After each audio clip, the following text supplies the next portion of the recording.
My stepdaughter looked me dead in the eye, threw her glass of vintage red wine across my custom Persian rug, and announced that her father said I was nothing but the family ATM. When I looked to my new husband for support, he glared at me in front of our entire Thanksgiving dinner table and said, "She is not your daughter, do not correct her." I did not scream.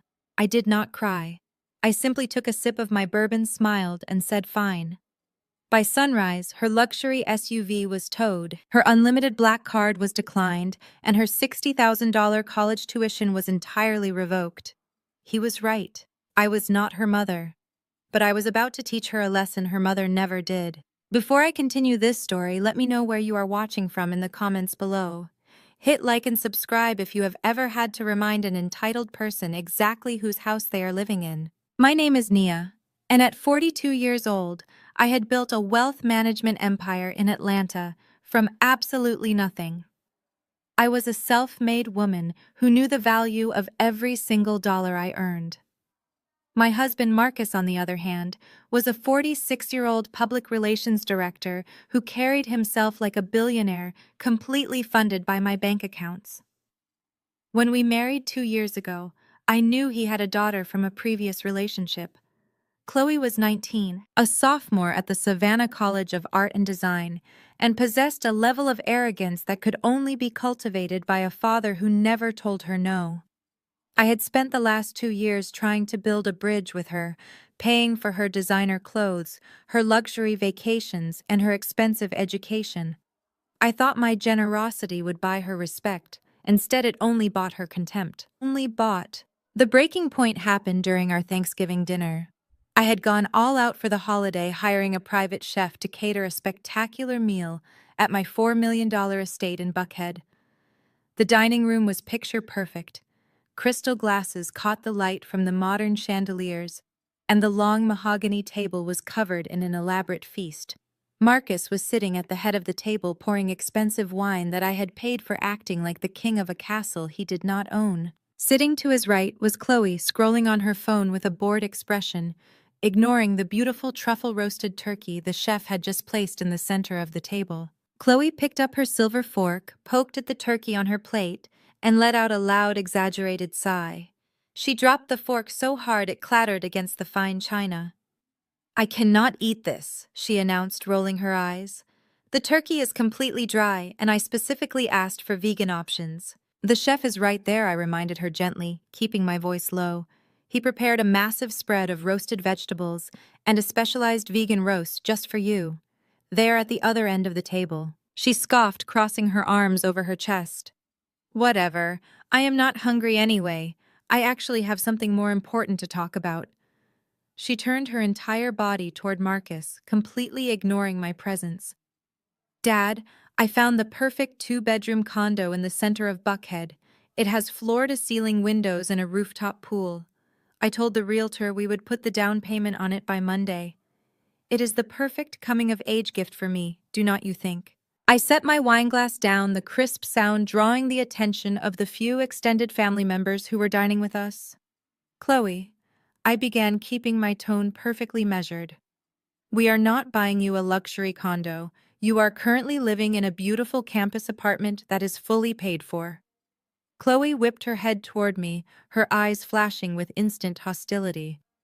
"I was not talking to you," she snapped. "I was talking to my dad." I leaned forward, clasping my hands on the table.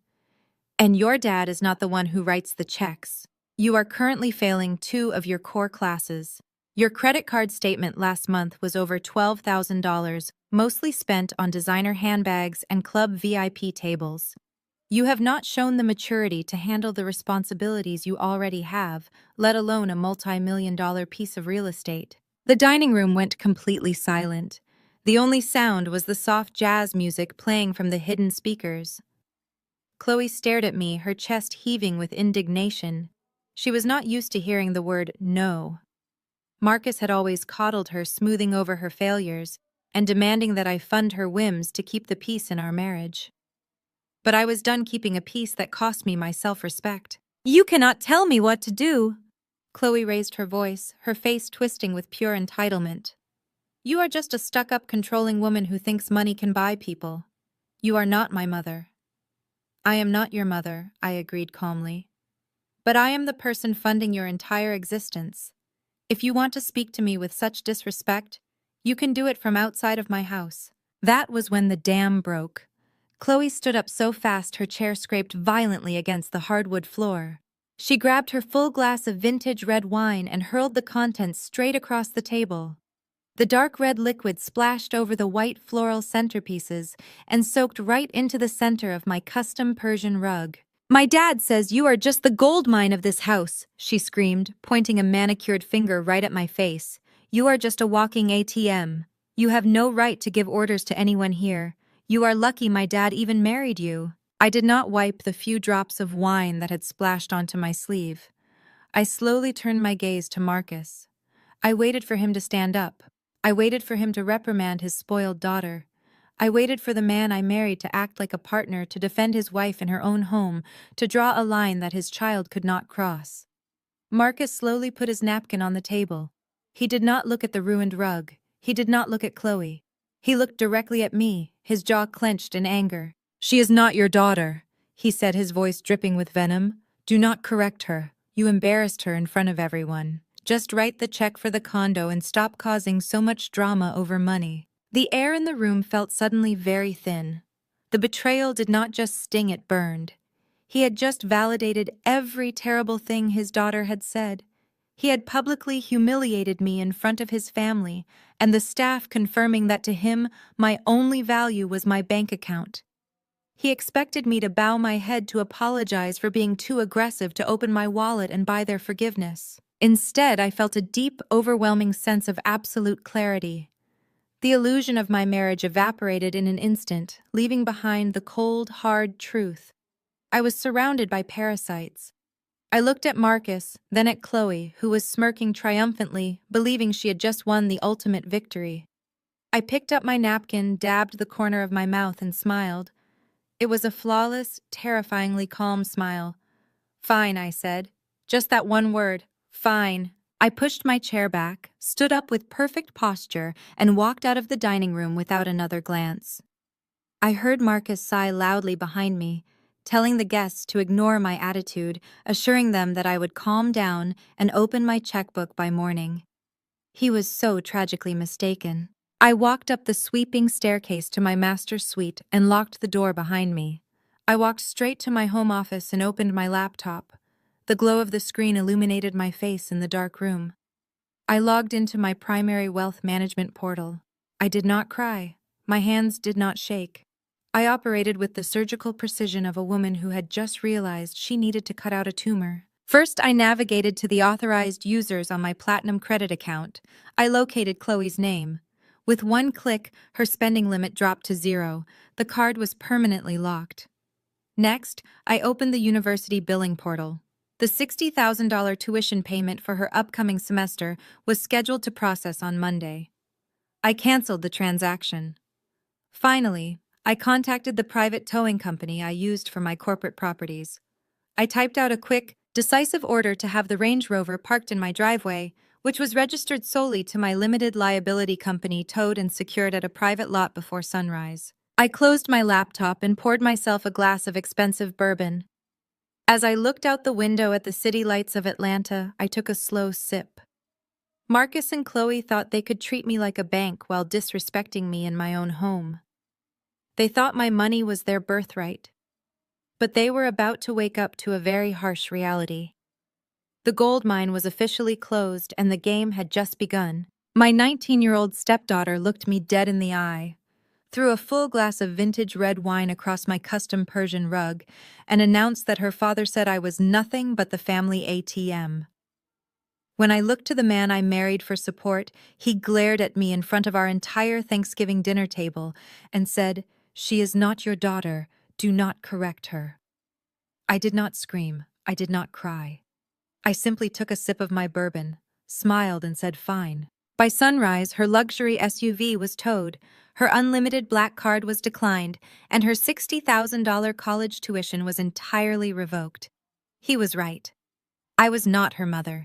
But I was about to teach her a lesson her mother never did. Before I continue this story, let me know where you are watching from in the comments below. Hit like and subscribe if you have ever had to remind an entitled person exactly whose house they are living in. My name is Nia, and at 42 years old, I had built a wealth management firm in Atlanta from absolutely nothing. I was a self-made woman who knew the value of every single dollar I earned. My husband Marcus, on the other hand, was a 46-year-old public relations director who carried himself like a billionaire completely funded by my bank accounts. When we married 2 years ago, I knew he had a daughter from a previous relationship. Chloe was 19, a sophomore at the Savannah College of Art and Design, and possessed a level of arrogance that could only be cultivated by a father who never told her no. I had spent the last 2 years trying to build a bridge with her, paying for her designer clothes, her luxury vacations, and her expensive education. I thought my generosity would buy her respect. Instead, it only bought her contempt. The breaking point happened during our Thanksgiving dinner.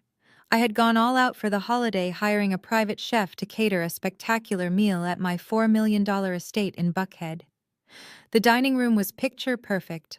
Crystal glasses caught the light from the modern chandeliers, and the long mahogany table was covered in an elaborate feast that blended our rich African-American culinary traditions with high-end fine dining. There was truffle roasted turkey alongside bourbon-glazed candied yams and gourmet macaroni and cheese. Marcus was sitting at the head of the table pouring expensive wine that I had paid for, acting like the king of a castle he did not own. Sitting to his right was Chloe, scrolling on her phone with a bored expression, ignoring the beautiful food the chef had just placed in the center of the table. Chloe picked up her silver fork, poked at the food on her plate, and let out a loud, exaggerated sigh. She dropped the fork so hard it clattered against the fine china. "I cannot eat this," she announced, rolling her eyes. "The turkey is completely dry, and I specifically asked for vegan options." "The chef is right there," I reminded her gently, keeping my voice low so as not to disturb the extended family members dining with us. "He prepared a massive spread of roasted vegetables and a specialized vegan roast just for you. They are at the other end of the table," she scoffed, crossing her arms over her chest. "Whatever, I am not hungry anyway. I actually have something more important to talk about." She turned her entire body toward Marcus, completely ignoring my presence. "Dad, I found the perfect 2-bedroom condo in the center of Buckhead. It has floor-to-ceiling windows and a rooftop pool. I told the realtor we would put the down payment on it by Monday. It is the perfect coming-of-age gift for me, do you not think?" I set my wine glass down. The crisp sound drew the attention of the table. "Chloe," I began, keeping my tone perfectly measured, "we are not buying you a luxury condo. You are currently living in a beautiful campus apartment that is fully paid for." Chloe whipped her head toward me, her eyes flashing with instant hostility. "I was not talking to you," she snapped. "I was talking to my dad." I leaned forward, clasping my hands on the table. "And your dad is not the one who writes the checks. You are currently failing 2 of your core classes. Your credit card statement last month was over $12,000, mostly spent on designer handbags and VIP tables at clubs. You have not shown the maturity to handle the responsibilities you already have, let alone a multi-million-dollar piece of real estate." The dining room went completely silent. The only sound was the soft jazz music playing from the hidden speakers.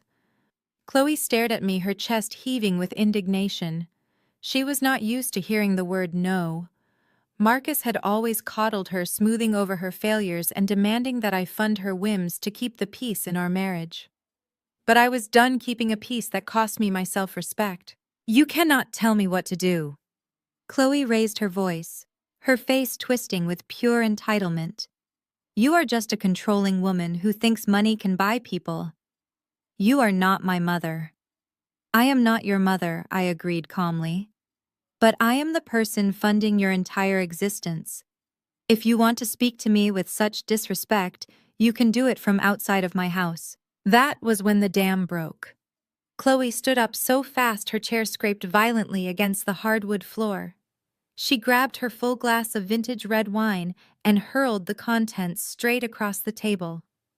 The dark red liquid splashed over the white floral centerpieces and soaked right into the center of my custom Persian rug.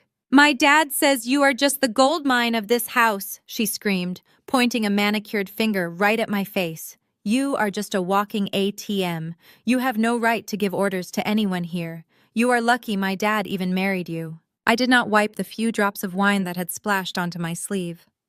I slowly turned my gaze to Marcus. I waited for him to stand up. I waited for him to reprimand his spoiled daughter. I waited for the man I married to act like a partner, to defend his wife in her own home, to draw a line that his child could not cross. Marcus slowly put his napkin on the table. He did not look at the ruined rug. He did not look at Chloe. He looked directly at me, his jaw clenched in anger. She is not your daughter, he said, his voice dripping with venom. Do not correct her. You embarrassed her in front of everyone. Just write the check for the condo, and stop causing so much drama over money. The air in the room felt suddenly very thin. The betrayal did not just sting, it burned. He had just validated every terrible thing his daughter had said. He had publicly humiliated me in front of his family and the staff, confirming that to him my only value was my bank account. He expected me to bow my head, to apologize for being too aggressive, to open my wallet and buy their forgiveness. Instead, I felt a deep, overwhelming sense of absolute clarity. The illusion of my marriage evaporated in an instant, leaving behind the cold, hard truth. I was surrounded by parasites. I looked at Marcus, then at Chloe, who was smirking triumphantly, believing she had just won the ultimate victory. I picked up my napkin, dabbed the corner of my mouth, and smiled. It was a flawless, terrifyingly calm smile. Fine, I said. Just that one word. Fine. I pushed my chair back, stood up with perfect posture, and walked out of the dining room without another glance.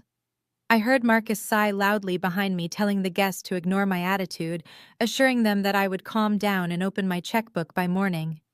He was so tragically mistaken. I walked up the sweeping staircase to my master's suite and locked the door behind me.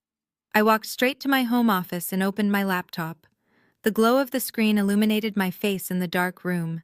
I logged into my primary wealth management portal. I did not cry. My hands did not shake.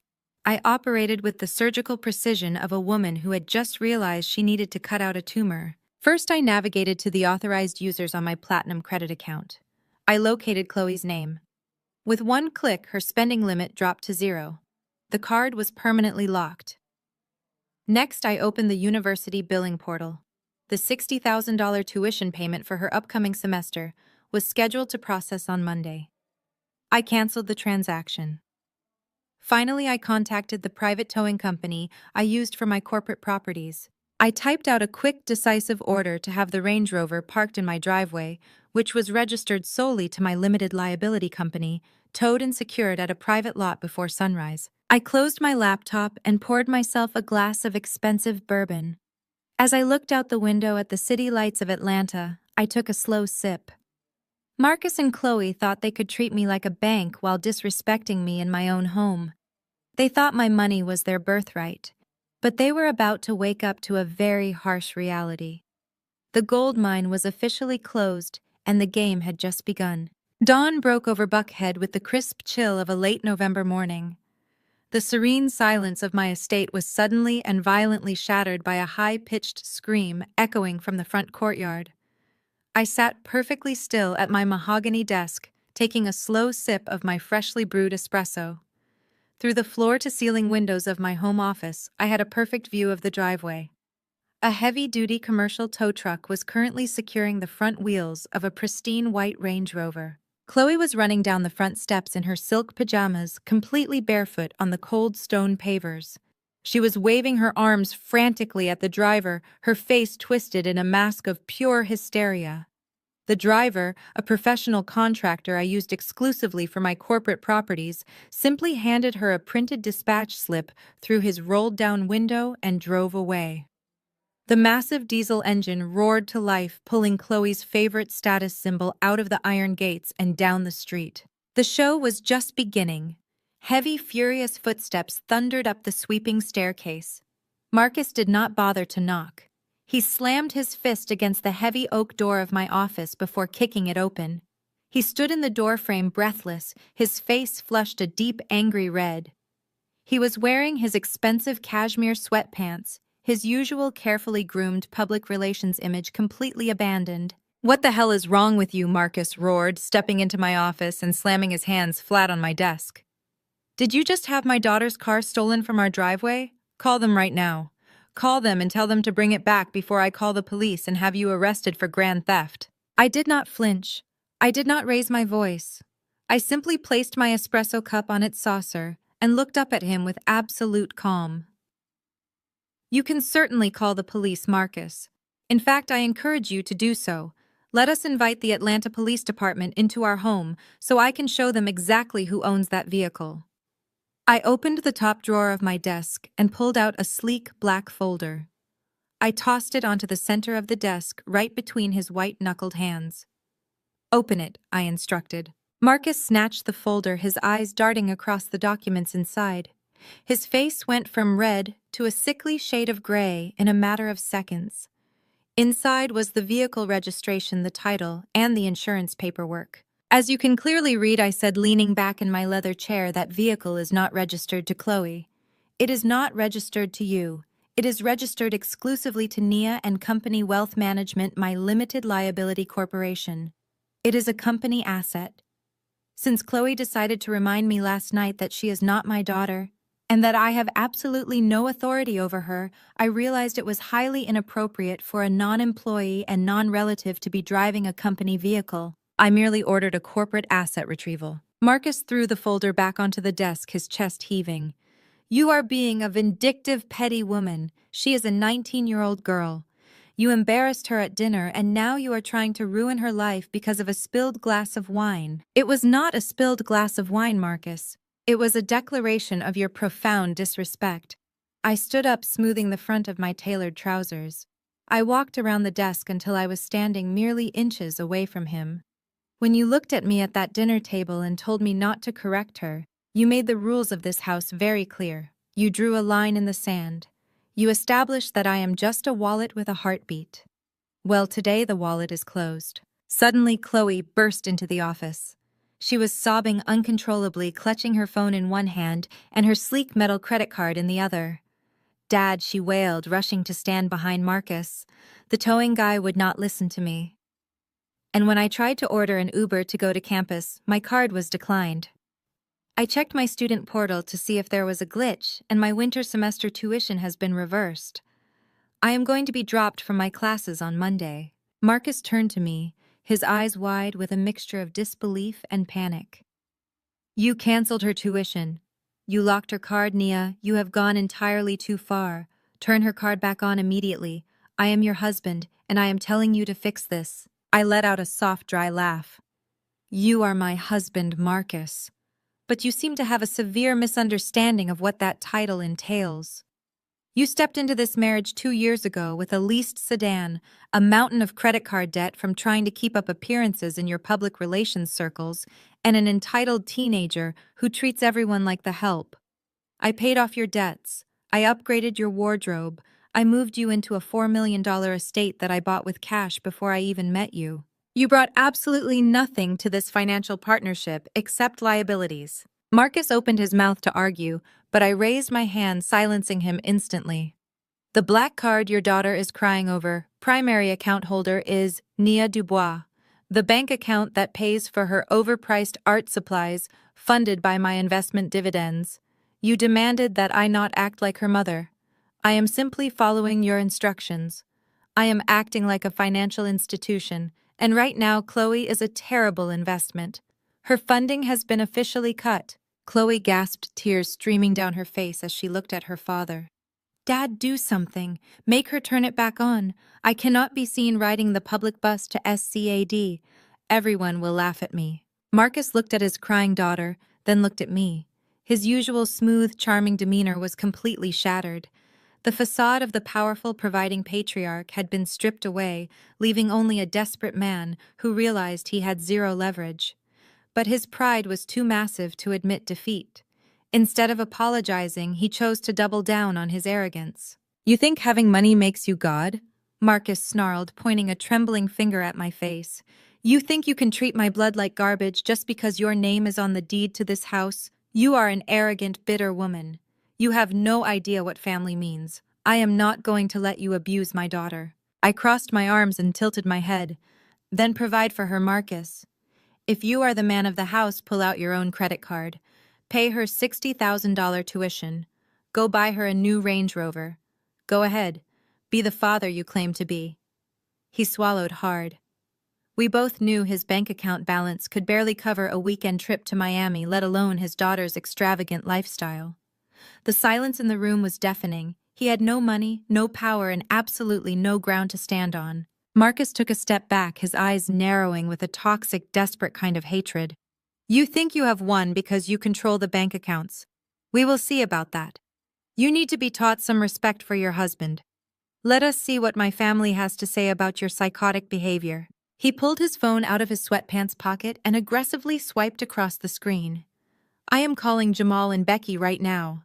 They warned me about you. They warned me that successful black women always try to emasculate their men. I am having them come over here immediately.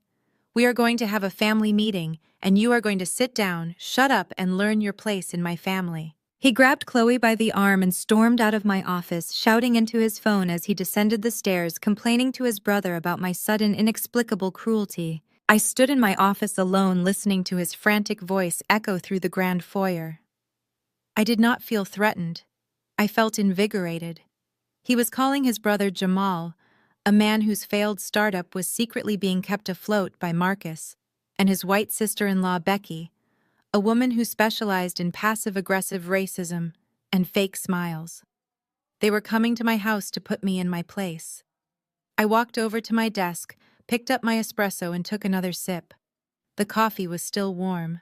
The real war was about to start, and I could not wait to watch them all burn. Less than 40 minutes later, the heavy brass knocker on my front doors echoed through the grand foyer.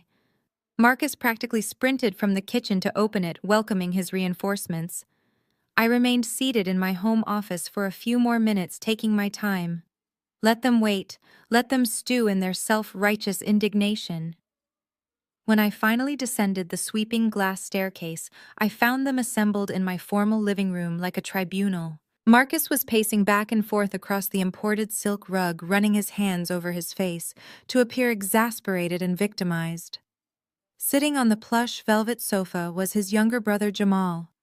Jamal was a man who carried the unearned confidence of a successful entrepreneur, despite the fact that his last 3 tech startups had quietly folded. Next to him sat his wife Becky. She was gripping a stunning Himalayan crocodile Birkin bag on her lap, her legs crossed tightly. Becky loved to play the role of the cultured progressive ally, while constantly slipping in comments that reminded me exactly how she viewed my success. I walked into the room, my heels clicking sharply against the marble floor. I did not offer them a beverage. I did not welcome them to my home. I simply sat down in the high-backed leather armchair directly across from them, crossed my legs, and rested my hands in my lap. I looked at the 3 of them waiting in absolute silence. Marcus stopped pacing and pointed at me. Tell them, Nia. Tell my brother what you did to a 19-year-old girl this morning just because you threw a tantrum over Thanksgiving dinner. I did not look at Marcus. I kept my gaze fixed on Becky and Jamal. I am sure Marcus has already given you a highly edited version of events, I said, my voice soft but commanding. So let us bypass the theatrics. Why are you sitting in my living room? Becky leaned forward, putting on her most sympathetic, overly concerned face. She let out a heavy, dramatic sigh. Nia, sweetie, we are here because we care about this family. Marcus called us practically in tears. I know you independent black women feel this constant, overwhelming need to be strong. You feel like you have to control every little thing in your environment because of the world we live in. But you have to remember that Marcus is the man of the house. You cannot just aggressively emasculate him over a financial disagreement. You are being too hostile with your money, Nia. It is toxic for the family dynamic. I stared at her, letting her deeply offensive, patronizing words hang in the air. She actually believed she was delivering profound wisdom. She actually thought she had the right to sit in a house that my blood and sweat had paid for and lecture me on my racial identity and my aggressive behavior. I slowly uncrossed my legs and leaned forward, mirroring her posture. The man of the house, I repeated, tasting the sheer absurdity of the phrase. A provider. Is that what you are calling him, Becky? I shifted my gaze to Marcus, who suddenly looked a bit less confident. Let us talk about this provider. Let us talk about the man whose masculinity I am supposedly destroying. Marcus, do you want to tell them who pays the $5,000 monthly fee for the Buckhead Country Club where you entertain your friends? Do you want to tell them who paid off the $80,000 in credit card debt you were hiding when we got married? Do you want to tell your brother who pays for the imported Cuban cigars you hand out so generously at his house every Sunday? Marcus swallowed hard, his face flushing. Nia, that is private marital business. You do not need to air our finances. You brought them into our marital business, Marcus, I countered sharply, not raising my voice but ensuring every word cut like glass. You called a family court, so court is in session. I turned my attention back to Becky, whose fake sympathetic smile had completely vanished. And since we are on the topic of my aggressive financial behavior, Becky, let us talk about that bag sitting on your lap. It is a beautiful piece. Himalayan crocodile is very hard to source. Marcus gave that to you for your birthday last month, did he not? He told you he used his bonus to buy his favorite sister-in-law something special. Becky looked down at the bag, her fingers tightening around the handles. Yes, she said, her voice losing its previous arrogance. He did. I smiled. It was a cold, merciless smile.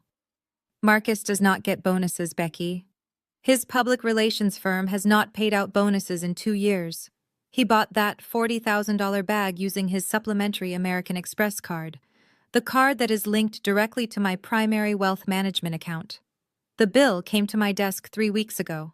I paid it. So when you sit in my custom-built home and call me aggressive with my money, you should probably remember that my money is currently resting on your lap.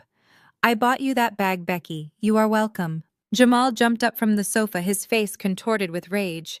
He looked at his brother, then glared at me. You do not talk to my wife like that. You think you own us because you have some cash. You think you can just sit up there and humiliate my brother and my wife. You are nothing but a bitter, arrogant woman who does not know how to treat a man. I did not flinch. I did not stand up. I simply looked up at Jamal, observing his fragile ego cracking under the weight of the truth. I treat men who provide with respect, Jamal, I said smoothly, but I do not respect parasites, and right now my living room is infested with them.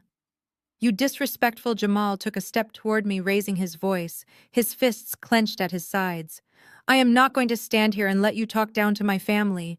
You need to learn some respect. The sheer audacity of him trying to intimidate me in my own fortress was laughable. I did not yell back. I simply reached into the pocket of my blazer, pulled out my phone, and pressed a single button on my speed dial. The call connected instantly to the elite security team that patrolled my gated community. Yes, this is Nia Dubois at the main estate, I said, my eyes locked dead on Jamal. I have 2 trespassers currently in my living room who are becoming hostile and refusing to leave. I need them escorted off the premises immediately. Yes, the brother and his wife. Thank you. I hung up the phone and placed it gently on the glass coffee table.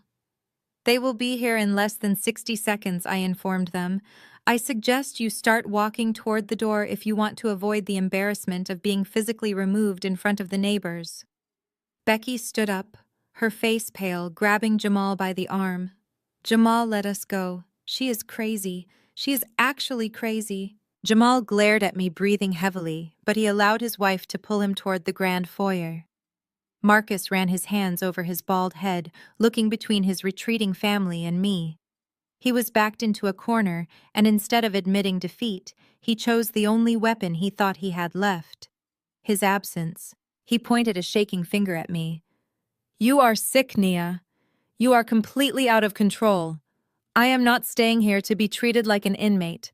I am packing a bag. I am staying with Jamal and Becky until you learn how to respect your husband and act like a proper wife. He thought this was a punishment. He actually believed that threatening to leave would bring me to my knees. He thought I would cry, beg him to stay, and promise to change. He was operating under the delusion that his presence was a prize I could not bear to lose. I looked at him and offered a slight approving nod. I think that is a wonderful idea, Marcus. Take as much time as you need. Just remember to pack light. I would hate for you to strain your back carrying suitcases you did not pay for. Marcus turned on his heel and stormed up the stairs to the master suite. Within minutes, I heard the heavy thud of his designer duffel bag hitting the hardwood floor. He marched back down the stairs, bypassed the living room completely, and slammed the heavy front doors behind him. Through the window, I watched him get into Jamal's car. The community security vehicle was already idling in the driveway, ensuring they left the neighborhood without incident. I sat alone in the vast silence of my living room. I did not shed a single tear. I felt a profound, overwhelming sense of peace. The house already felt lighter, cleaner. But I knew Marcus well enough to know he would not just walk away quietly. He was a man who felt entitled to my empire, and he would try to secure his lifestyle by any means necessary. I picked up my phone and opened my banking application, ready to review my security protocols. That was when I saw the flashing red notification. It was a high-level security alert from my private bank. An unauthorized transaction had just been initiated. Someone was currently attempting to bypass the two-factor authentication on our joint emergency savings account. They were trying to wire $200,000 in liquid cash to an external routing number. I clicked on the transaction details. The recipient account was listed under a name I recognized instantly, Becky. They thought they were clever. They thought they could drain my liquid assets while Marcus was storming out the front door. I smiled, leaning back into the leather chair. They had just handed me the shovel they were going to use to dig their own graves. The soft blue light from my iPad cast long shadows across the empty master suite. It was exactly 2:17 in the morning. I had been sitting in the dark reviewing my investment portfolios when a harsh red banner flashed across the screen, overriding everything else. It was an emergency security alert from my private bank. My fingers flew across the keyboard, bypassing the initial warning screens. Someone was actively attempting to transfer $200,000 in liquid cash out of our joint emergency savings account. They were trying to bypass the two-factor authentication by routing the request through a secondary device approved on Marcus's profile. I watched the progress bar inch forward, the numbers attempting to vanish into the digital ether. I did not panic. I simply hit the emergency freeze protocol. The screen flashed green, confirming the lockdown.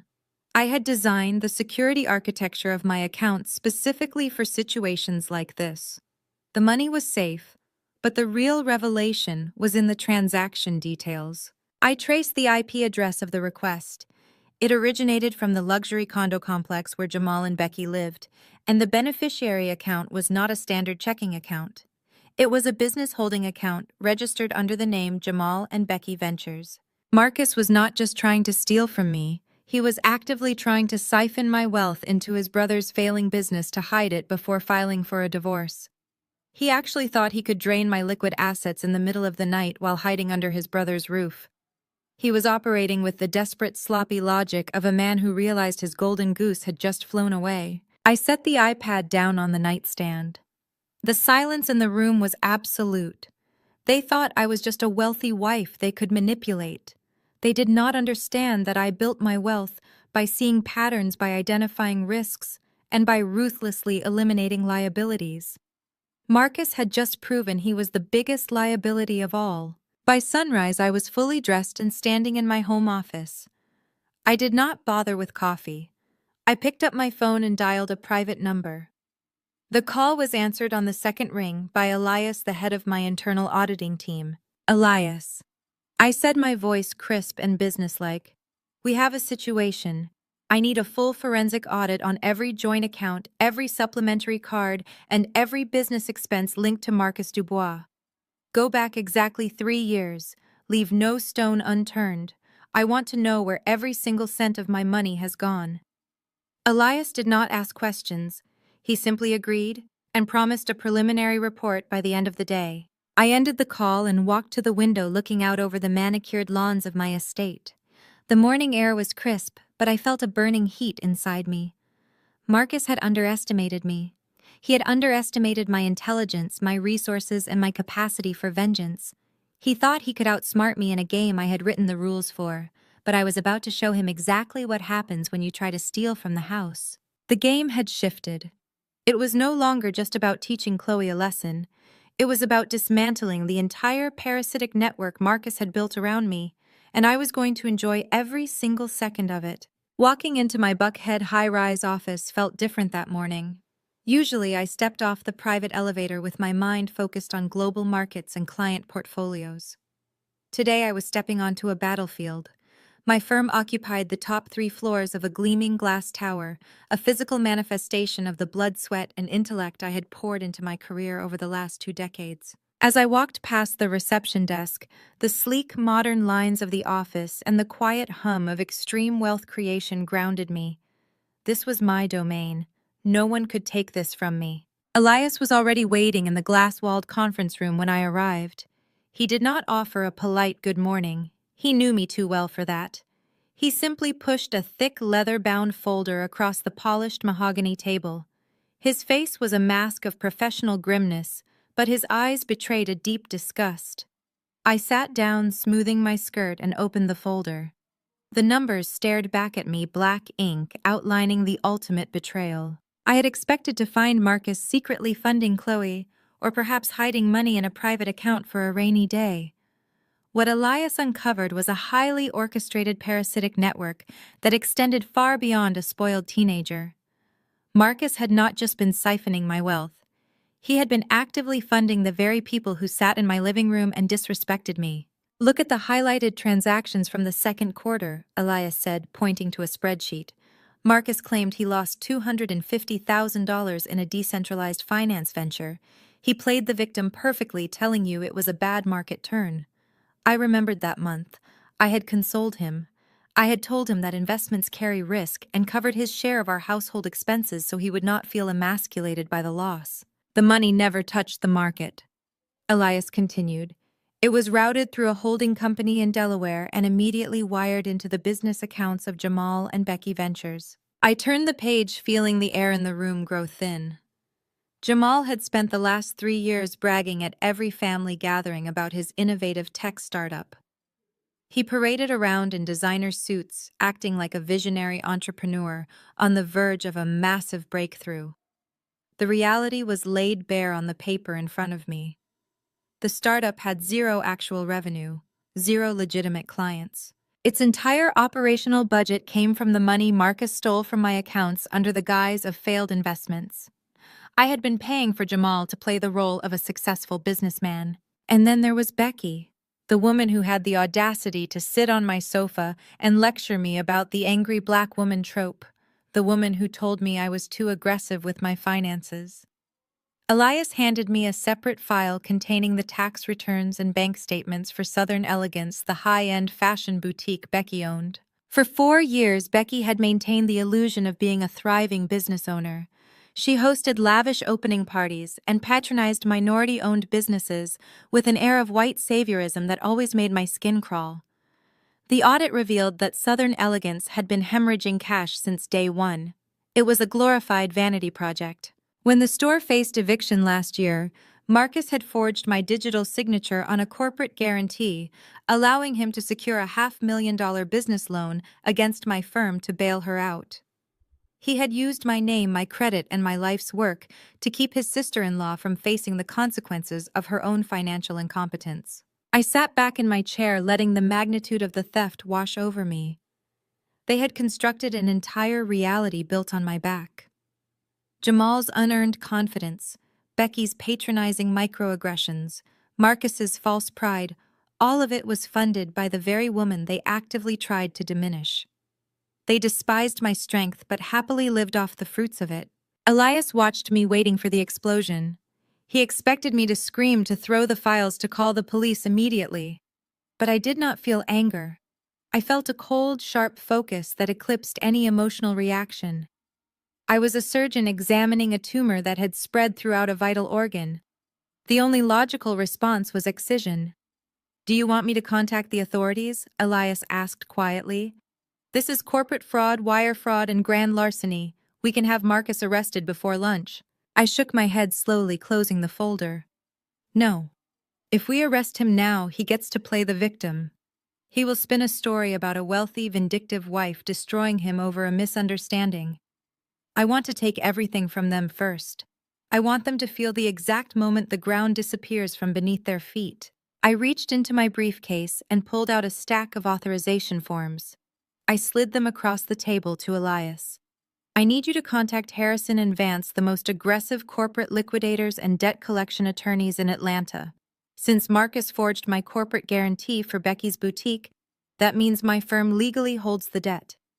I want Harrison and Vance to initiate an immediate recall on that loan due to fraudulent origination. I want liens placed on everything Jamal and Becky own. Freeze their business accounts.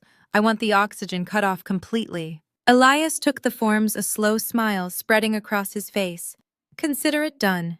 They will not even be able to buy a cup of coffee by the end of the week.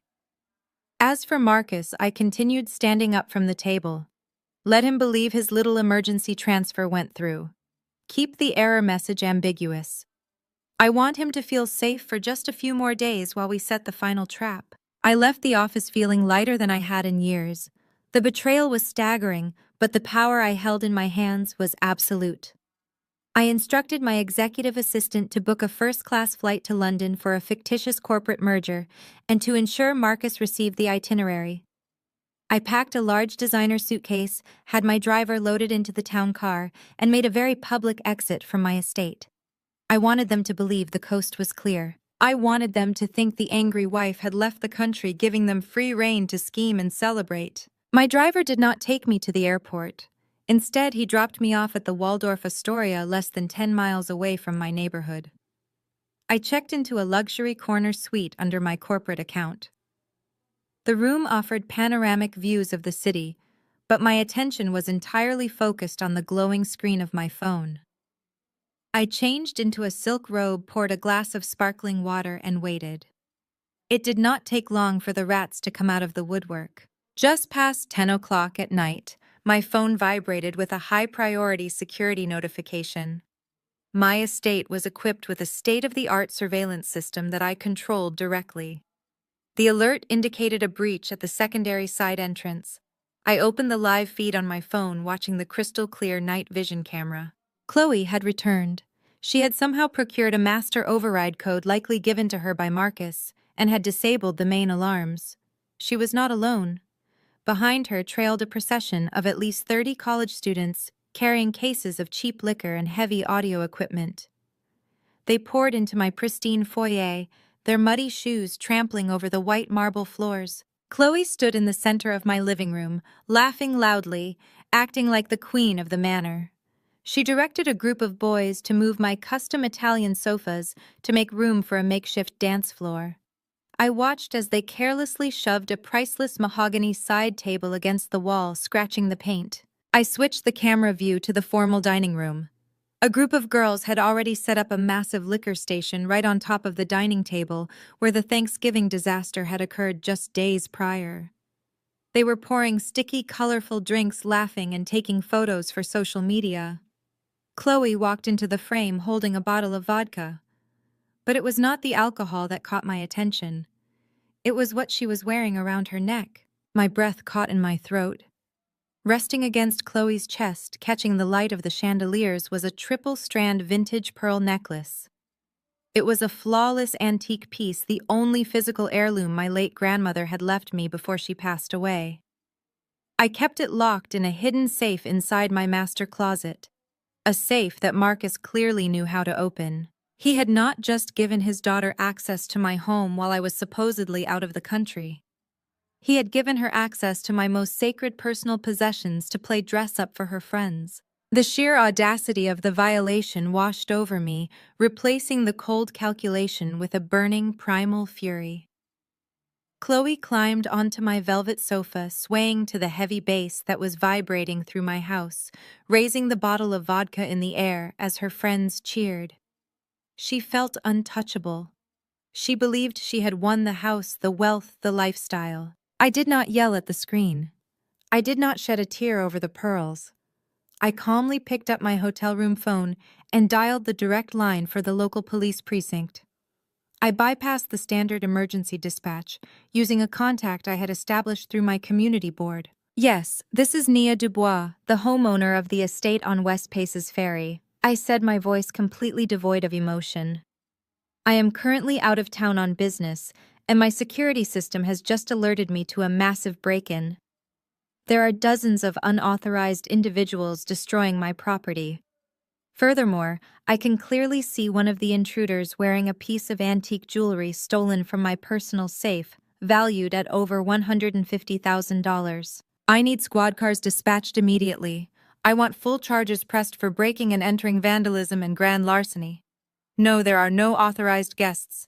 Arrest every single person inside my house. I hung up the phone and leaned back against the plush hotel pillows, watching the live feed on my screen. The music was still blaring in my living room. Chloe was still dancing on the furniture, wearing my grandmother's pearls. She had absolutely no idea that her world was about to come crashing down in a chorus of police sirens. I took a slow sip of my water, never taking my eyes off the screen, ready to enjoy the show. Watching the live feed on my hotel room screen was simply not going to be enough. Seeing my late grandmother's vintage pearls draped carelessly around the neck of an entitled, spoiled teenager ignited a fire in my chest that could not be extinguished from a distance. I ended my initial call with the security dispatch, threw off my hotel robe, and quickly dressed in a sharp black trench coat over my clothes. I grabbed my keys and headed straight for the elevator. The drive from the Waldorf Astoria to my estate on West Paces Ferry took less than 12 minutes in the dead of night, but every second felt like an eternity of cold, calculated anticipation. As I turned onto my private street, the sheer magnitude of Chloe's disrespect became impossible to ignore. The heavy bass of hip-hop music was vibrating through the thick iron gates of my property. Dozens of cars were parked haphazardly along the manicured street, their tires crushing the expensive imported landscaping I paid thousands of dollars a month to maintain. Red plastic cups and empty liquor bottles littered my pristine front lawn like garbage on a city sidewalk. I bypassed the main gate using my remote access to enter through the secondary staff entrance, parking my car out of sight behind the tall privacy hedges. I walked up to my own front door. It was wide open. The cold night air was blowing right into the grand foyer, mixing with the overwhelming stench of cheap vodka, stale beer, and marijuana. I stepped over the threshold, my heels making no sound against the deafening roar of the music. The scene inside my $4 million home was nothing short of a nightmare.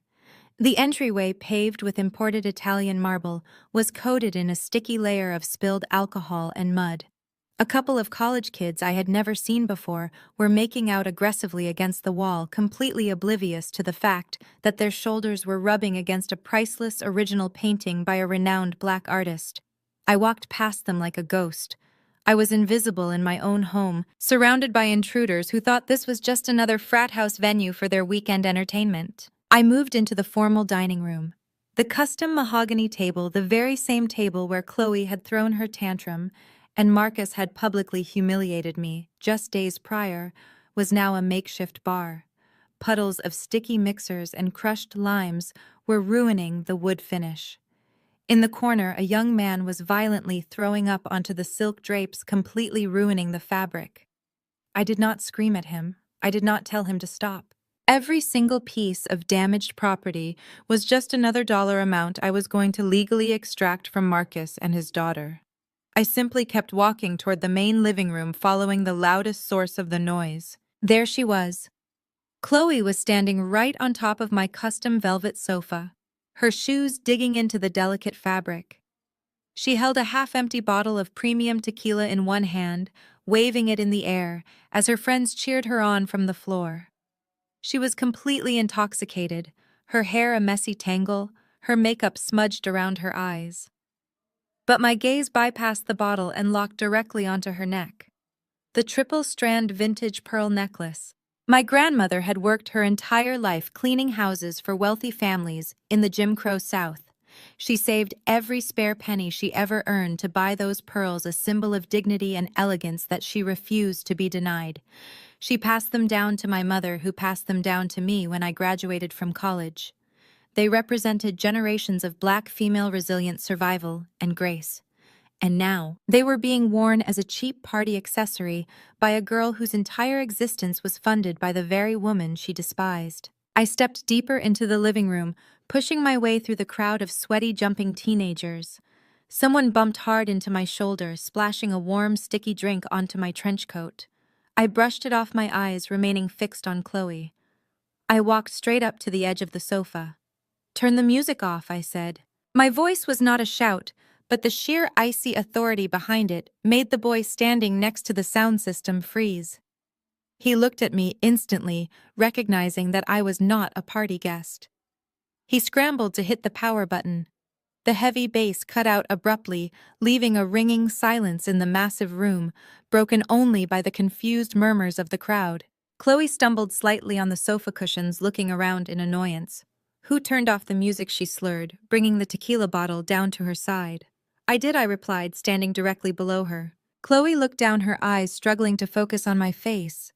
When realization finally struck her, the color drained from her cheeks, but the alcohol in her system quickly replaced her shock with aggressive, unearned bravado.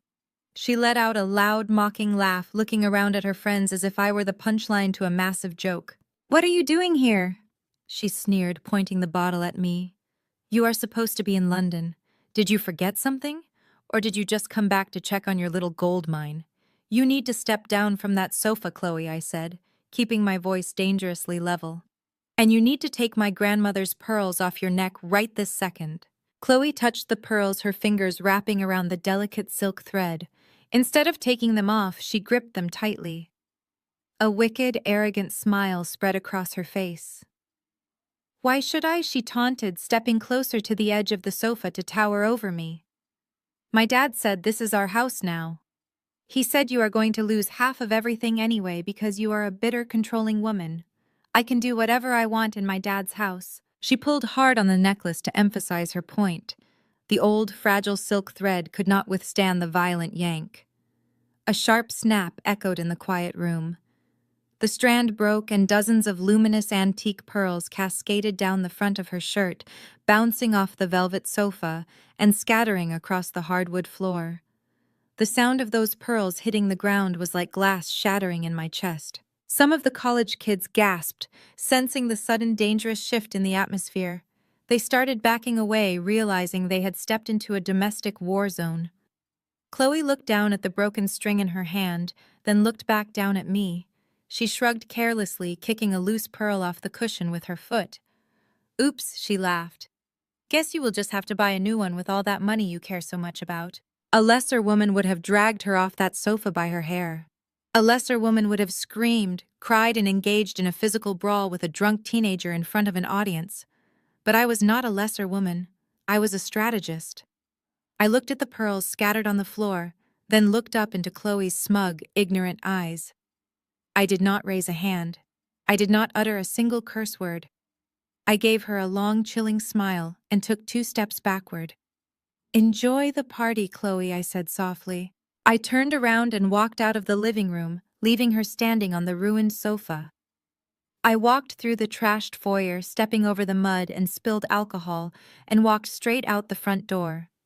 The cold night air hit my face, clearing away the stench of the house. I stood on my front porch, pulled my phone from my coat pocket, and dialed 911.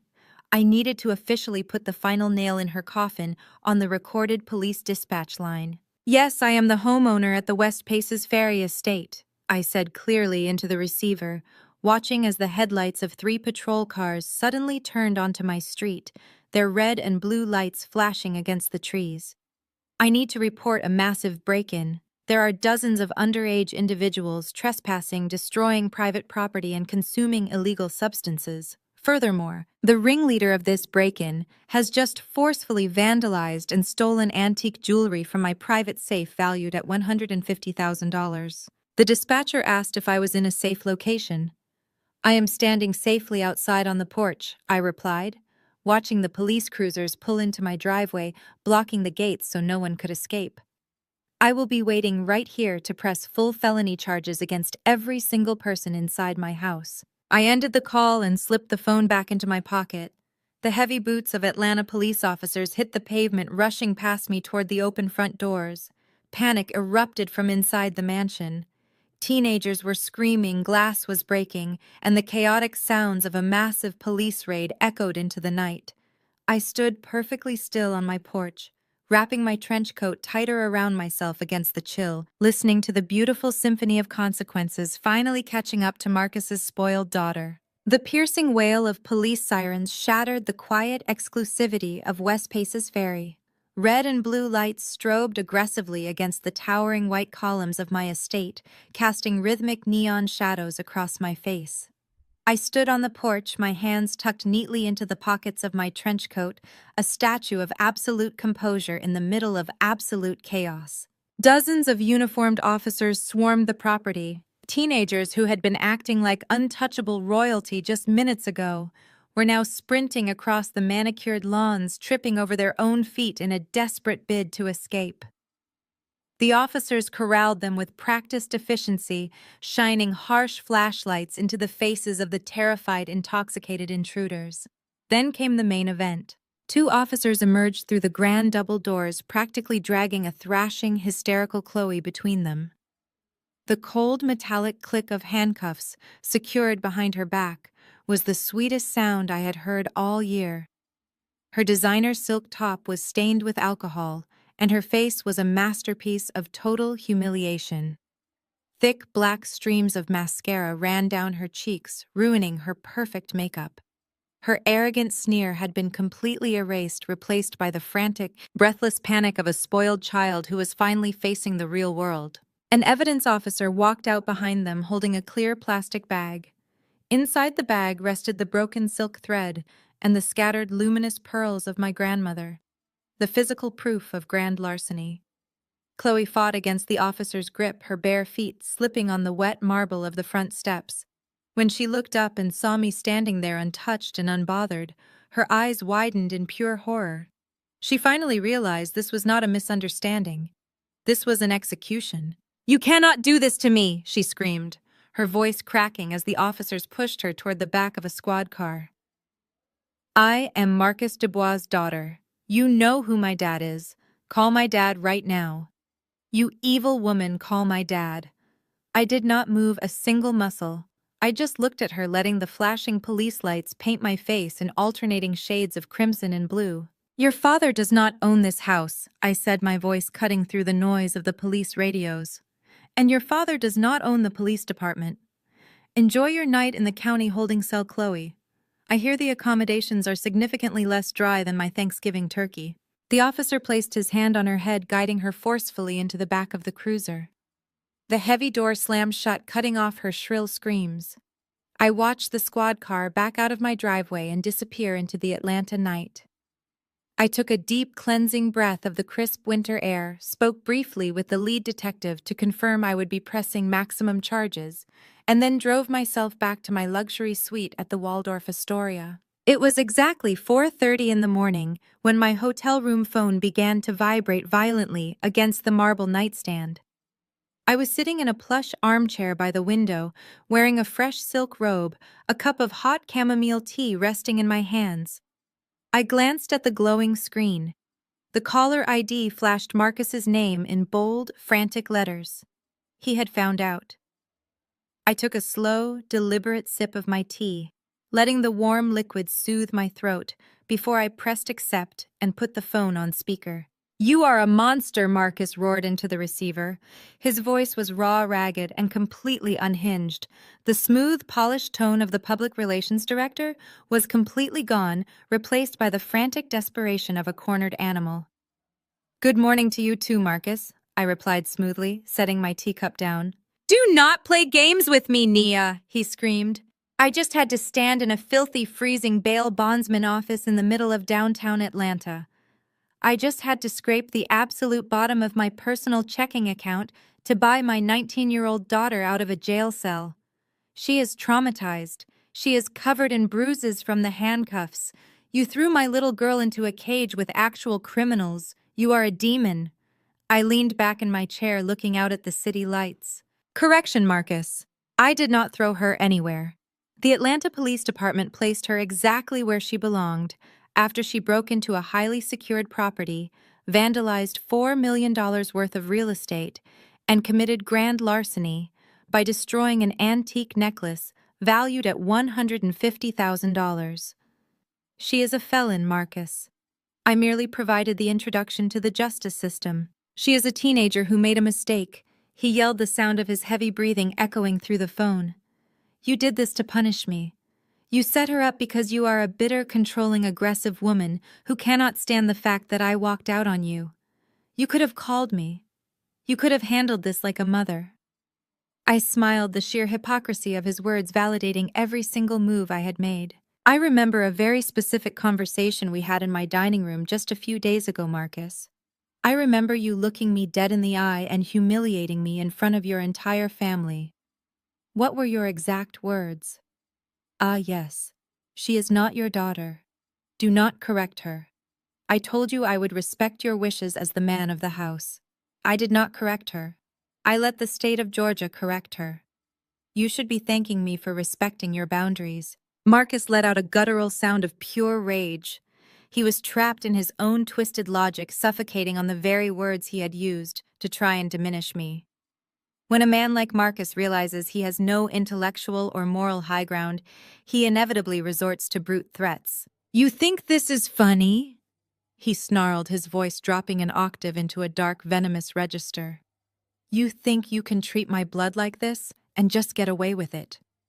You just made the biggest mistake of your miserable life, Nia. I am done playing nice. I am filing for divorce on Monday morning.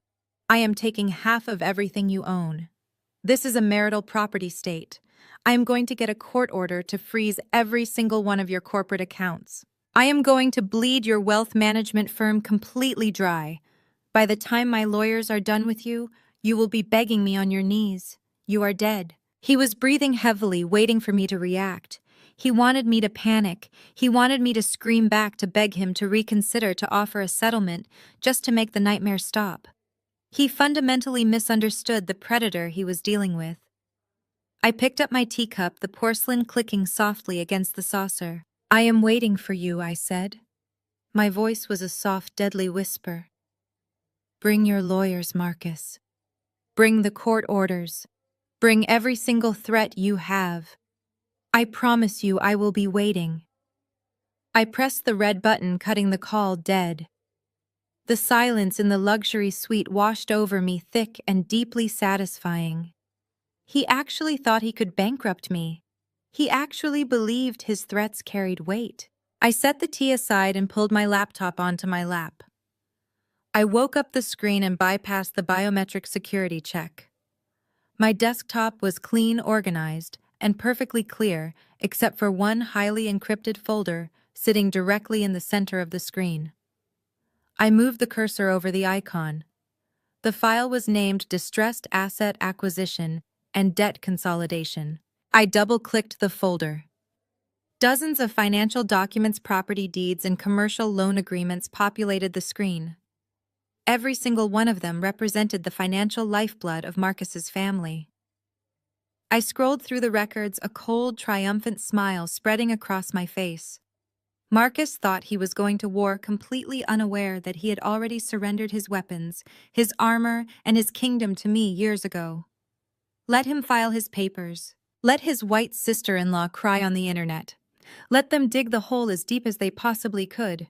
I had the dirt ready to bury them all. The thick manila envelope landed on my glass desk with a heavy, satisfying thud. A courier had delivered it to my corporate office precisely at 9 in the morning, right on schedule. I did not need to open it to know what was inside. Marcus was remarkably predictable. I picked up my silver letter opener, sliced through the top of the envelope, and slid the legal documents out onto the pristine surface of my desk. The room was perfectly still, the morning sun streaming through the floor-to-ceiling windows, casting long shadows across the polished floor. I leaned back in my chair, crossed my legs, and began to read. Marcus had actually done it. He had filed for divorce on the grounds of cruel and inhuman treatment. As my eyes scanned the pages, a genuine smile spread across my face. He was not just asking for a dissolution of the marriage. He was demanding a full 50% of all assets acquired during our 2 years together, claiming that his support had been instrumental to the growth of my wealth management firm. But the true comedy lay on page 4. Marcus was petitioning the court for permanent spousal support, alimony. He had instructed his discount lawyers to argue that he had sacrificed his own public relations career to manage our household and support my demanding lifestyle. He claimed he needed a massive monthly stipend to maintain the standard of living he had grown accustomed to during our marriage. He wanted to be put on a permanent payroll. He wanted me to fund his golf club memberships, his custom suits, and his imported cigars for the rest of his natural life. I traced the edge of the paper with my manicured fingernail.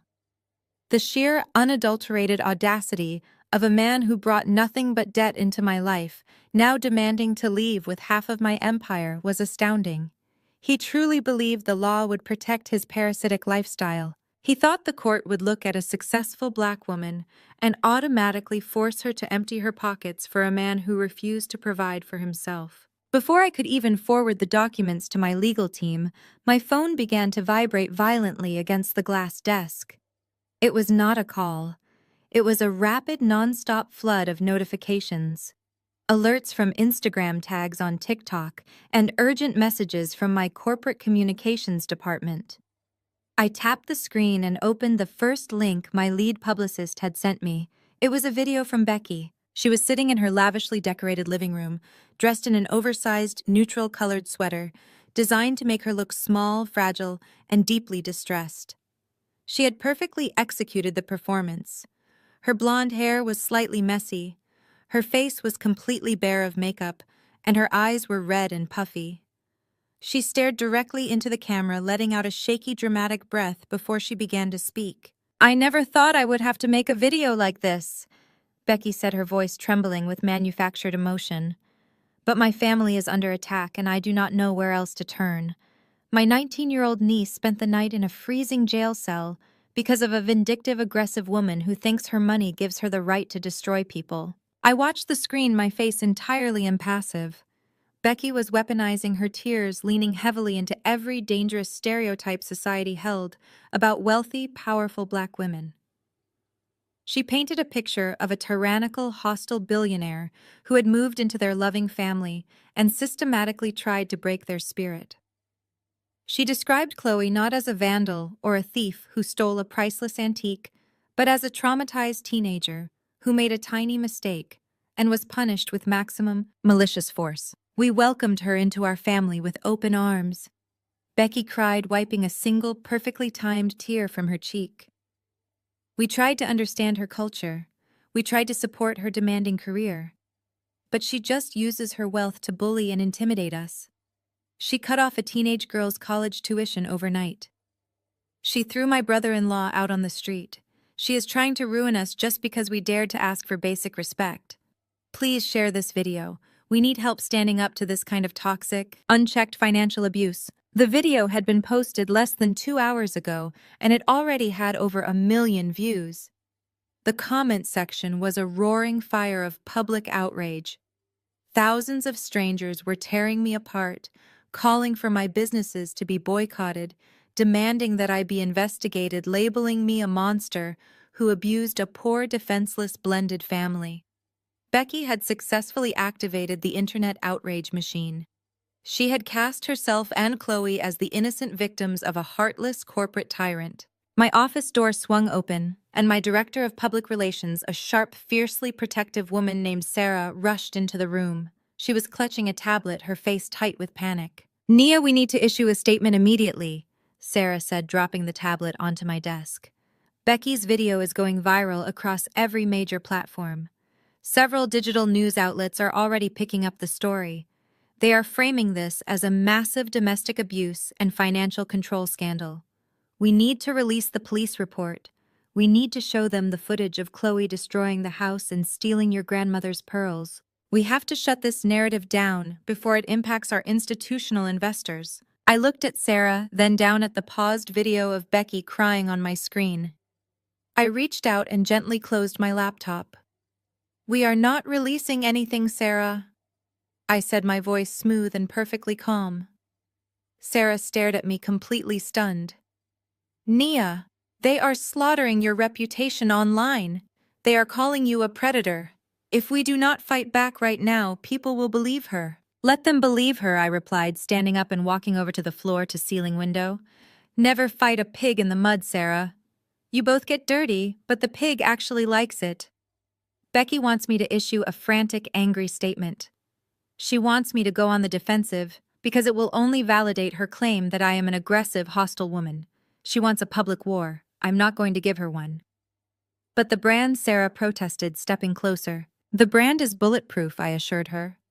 Our investors care about returns, not TikTok drama. Do absolutely nothing. Do not engage. Do not comment. Let Becky go on every podcast that will invite her. Let her build a massive platform on this lie. I want her to climb as high as she possibly can, because the higher she flies, the more spectacular the impact will be when I finally cut her wings. When the truth comes out, and it will, I want her entire social standing to be utterly obliterated. Give her enough rope, Sarah. She is tying her own noose as we speak. Sarah took a deep breath, recognizing the absolute finality in my tone. She nodded slowly, picking up her tablet. Understood. Total radio silence. We let them burn themselves. Exactly, I said. As Sarah left the office, my private line began to ring. It was Elias, the head of my internal auditing team, working in tandem with my lead legal counsel. I picked up the receiver. Tell me some good news, Elias, I said. You are going to love this, Elias said, a distinct note of amusement in his voice. We have been monitoring Marcus's financial maneuvers since he filed the divorce petition this morning. He knows he is going to need a mountain of liquid cash to fight you in court and to pay for the high-profile criminal defense attorney Chloe is going to need, since you froze all his access to the joint accounts he is scrambling. What is his desperate play? I asked, leaning against the glass window.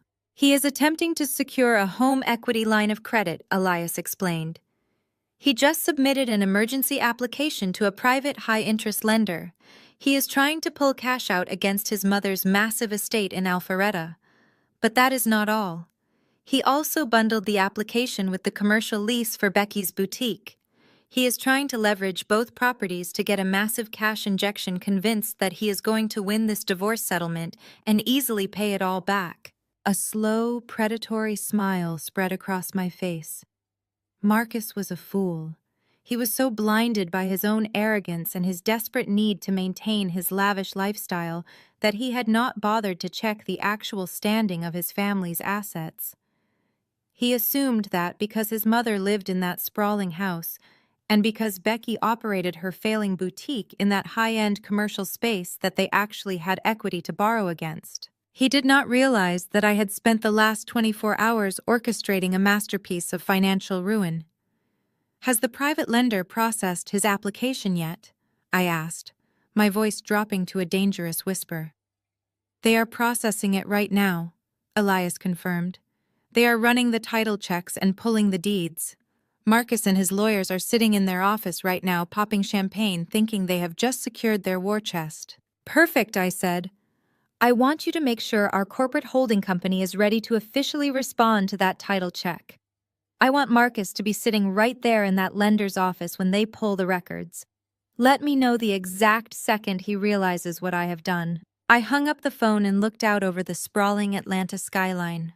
Marcus thought he could use his family's assets to fund his war against me. He was completely oblivious to the fact that his family did not own those assets anymore. They were playing checkers on a board that I completely owned. I took a deep breath, feeling the absolute thrill of the impending destruction. The trap was set, the bait was taken, and the steel jaws were about to snap shut on the men who thought they could conquer me. Across town, inside a dimly lit, aggressively air-conditioned office, tucked away in a nondescript commercial park in Midtown Atlanta, Marcus was sweating through his bespoke Italian suit. He was sitting across from a loan officer who looked less like a banking professional and more like a high-end loan shark. This was not a branch of Chase or Wells Fargo. The major financial institutions had laughed Marcus out of their lobbies the moment they ran his credit profile. Without my name attached to his applications, and with the massive freezes I had placed on our joint accounts, Marcus had the financial credibility of a college freshman. He had been forced to seek out a private equity hard money lender, a firm known for handing out massive sums of cash to desperate people at completely predatory interest rates. Marcus wiped his forehead with a monogrammed handkerchief and stared at the towering stack of legal documents resting on the cheap laminate desk.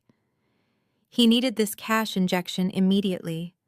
Chloe was facing serious felony charges for grand larceny and property damage, and the criminal defense attorney he wanted to hire required a massive retainer up front. On top of that, Marcus had hired a notoriously aggressive divorce lawyer to bleed me dry in court, a man who billed thousands of dollars an hour. He also needed to fund a massive public relations campaign to capitalize on the viral victim narrative Becky had started on social media. Marcus firmly believed that if he could just get his hands on a war chest, he could destroy me, take half of my empire, and pay back whatever exorbitant loan he took out today with millions to spare. The loan officer slid a silver pen across the desk. The terms are clearly outlined on page 4, Mr. Dubois. We are approving a line of credit for $800,000. This is secured by the primary residential estate in Alpharetta, currently deeded to your mother, as well as the commercial lease and inventory of Southern Elegance, the boutique operated by your sister-in-law. The interest rate is fixed at 28% compounding monthly. If you miss a single payment, the default clauses are immediate and aggressive. Do you understand these terms? Marcus did not even blink at the 28% interest rate. He was entirely consumed by his own arrogance and his desperate need to maintain the illusion of power. He picked up the silver pen, his hand trembling slightly with adrenaline. He justified his actions with the twisted logic of a true narcissist. He convinced himself that he was protecting his family by leveraging his mother's home. He believed he was a visionary patriarch doing whatever it took to secure their future. He did not care that he was gambling the roof over his elderly mother's head. He did not care that he was putting his brother's wife in the crosshairs of a ruthless financial institution. He only cared about defeating me. Simultaneously, 12 miles away in the serene, soundproof sanctuary of my penthouse office, I was sitting perfectly still behind my glass desk. The air smelled of expensive leather and fresh lilies. Elias, my head of internal auditing, stood silently beside me. He placed a single, impeccably organized leather folder in front of me. Inside was a commercial debt acquisition contract. "It is happening right now," Elias said, his voice a low, steady murmur. "The private lender Marcus is using operates as a subsidiary of a massive shadow banking network. We do millions of dollars in institutional trading with their parent company every single quarter. When I reached out to their executive board this morning and offered to buy the paper on Marcus's loan at a 5% premium, the exact second it originates, they were more than happy to bypass their usual holding periods. They are packaging the debt and transferring the title rights to our blind shell company as we speak." I picked up my favorite fountain pen, a heavy gold-plated Mont Blanc. I unscrewed the cap, listening to the soft metallic glide of the threads. Marcus thought he had found a loophole. He thought he had outsmarted me by running to the shadowy corners of the financial district where my direct influence supposedly could not reach him. He had absolutely no comprehension of how true wealth operated. I did not just have money, I was the market. I possessed the capital and the connections to buy the very ground he was trying to stand on. As Marcus forcefully pressed his pen into the signature line at the hard money lender, officially pledging his mother's sprawling Alpharetta estate as collateral, I pressed my gold pen to the acquisition contract in my office. Marcus flipped to the next page, signing away the commercial rights, the inventory, and the operational lease of Becky's fashion boutique. He smiled as he wrote his name, imagining the look of absolute devastation on my face when his high-priced lawyers served me with a mountain of aggressive litigation. He envisioned himself walking out of the divorce proceedings as a multimillionaire, a conquering hero who had tamed the hostile, controlling black woman. At the exact same moment, I signed my name with elegant sweeping strokes, officially purchasing the totality of his new debt. I was now the sole owner of the financial guillotine hovering directly over his mother's neck and his sister-in-law's failing business. The poetic justice of the transaction was deeply satisfying. Becky had sat in my living room clutching a $40,000 handbag I had paid for and dared to lecture me about my aggressive financial behavior. She had uploaded a tearful, manipulative video to the internet painting me as a predator who attacked innocent white families. Now her entire professional existence, every dress in her store, the very lease that kept her doors open, belonged entirely to me. Jamal had stood in my house puffing out his chest, demanding that I respect his brother as a provider. Now the mother who raised them both was one missed payment away from being evicted by my collection attorneys. They had all enabled Marcus. They had all fed off my success while privately despising me. It was only right that their assets served as the collateral for his ultimate downfall. I closed the leather folder and handed it back to Elias. Execute the transfer, I instructed calmly. The second the funds hit Marcus's account, I want our legal team to begin drafting the notice of default. He will inevitably miss his first payment because I am legally freezing the very accounts he intends to use to service this loan. When that happens, we do not send a warning. We do not offer a grace period. We send the sheriff. Elias nodded, taking the folder. He is walking out of the lender's office right now. The funds have been released. I leaned back in my chair, looking out at the bright blue Atlanta sky. The trap was perfectly sealed. Across town, Marcus pushed open the heavy glass doors of the commercial park and stepped out into the oppressive Georgia heat. He took a deep breath, the smog and humidity filling his lungs. He felt like a titan. He felt completely invincible. The notification had just popped up on his phone, confirming that $800,000 in liquid cash had successfully landed in his newly opened secure private checking account. He adjusted his silk tie, a triumphant, arrogant smirk spreading across his face. He had beaten the system. He had beaten me. He pulled his phone from his pocket and immediately dialed a number. He paced back and forth on the hot pavement, his adrenaline surging, waiting for the call to connect. Becky picked up on the second ring, the sound of classical music playing softly in the background of her boutique. "Marcus, tell me you got it," she said, her voice tight with anxious anticipation. Marcus let out a loud, victorious laugh that echoed off the brick walls of the parking lot. "The money is ready," he announced, his chest swelling with pride. "The funds just cleared.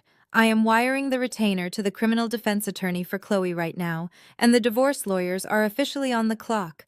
We have an $800,000 war chest, Becky." "Oh, thank God," Becky breathed, genuine relief flooding her words. "The video is still climbing in views, Marcus. The public is completely on our side. Everyone sees Nia for the tyrant she really is.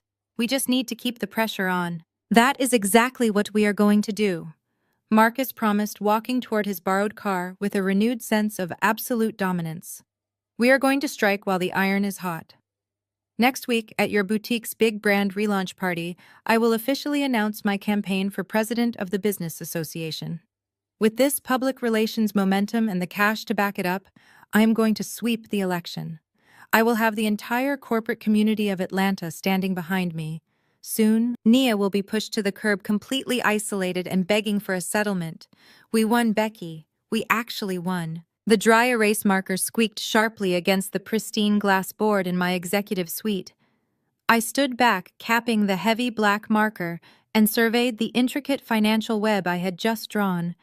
From a low angle, the transparent board framed my silhouette against the towering Atlanta skyline, a fitting backdrop for the empire I commanded. At the very top of the glass, I had written the name of my primary firm. Branching down from it were the names of 3 blind shell companies registered in Delaware entities, completely untraceable to anyone without a federal subpoena. At the bottom of the web were 3 names written in bold red ink: Marcus, Becky, Jamal. The heavy mahogany doors of my office swung open, and Elias walked in, carrying a stack of embossed legal folders. He did not say a word at first. He simply walked over to my glass desk and arranged the folders in a perfectly straight line. He looked up at the glass board, studying the diagram I had mapped out, a slow, deeply satisfied smile spreading across his face. "The ink is dry," Elias announced, his voice echoing slightly in the vast room. "The wire transfers have cleared the international holding accounts. The acquisitions are officially complete and recorded with the county clerk. You are now the sole owner of the paper." I walked away from the glass board and took my seat behind the desk. I ran my hands over the smooth leather of the first folder. The general public truly has no idea how the ultra-wealthy wage war. They think power is measured in loud arguments, viral social media videos, or messy divorce filings. They do not understand that true power is entirely silent. It operates in the margins, in the fine print of commercial debt, and in the ruthless execution of asset liquidation. I did not need to scream at Marcus or defend myself against Becky and her fake internet tears. I just needed to buy the ground they were standing on. I opened the first folder. It contained the complete commercial debt portfolio for Southern Elegance Becky's failing fashion boutique. For years, she had paraded around Atlanta high society playing the role of a successful, progressive white business owner who generously employed minority women. The reality was that her store had not turned a profit in 36 months. Marcus had secretly kept her afloat using my money, and when things got desperate, he forged my corporate guarantee to secure her commercial lease. Because Marcus committed fraud to obtain that guarantee, I had the legal right to recall the debt. But I went a step further. I used one of my shell companies to buy out her primary commercial lender entirely. I purchased her building lease, her outstanding vendor invoices, and the massive line of credit she used to buy her seasonal inventory. I looked at the legal creditor certificate bearing the name of my shell company. I was no longer just Becky's sister-in-law. I was her sole landlord, her primary supplier, and her ultimate collection agency. The moment I chose to call in that debt, she would not just lose her store. She would face total personal bankruptcy. I set Becky's file aside and opened the second folder. This one contained a much more delicate and devastating piece of leverage, the Alpharetta estate. For years, Marcus's mother had hosted family gatherings in that sprawling suburban home, constantly making passive-aggressive comments about how Marcus had married beneath his social status, despite the fact that I paid for the very food she served on her table.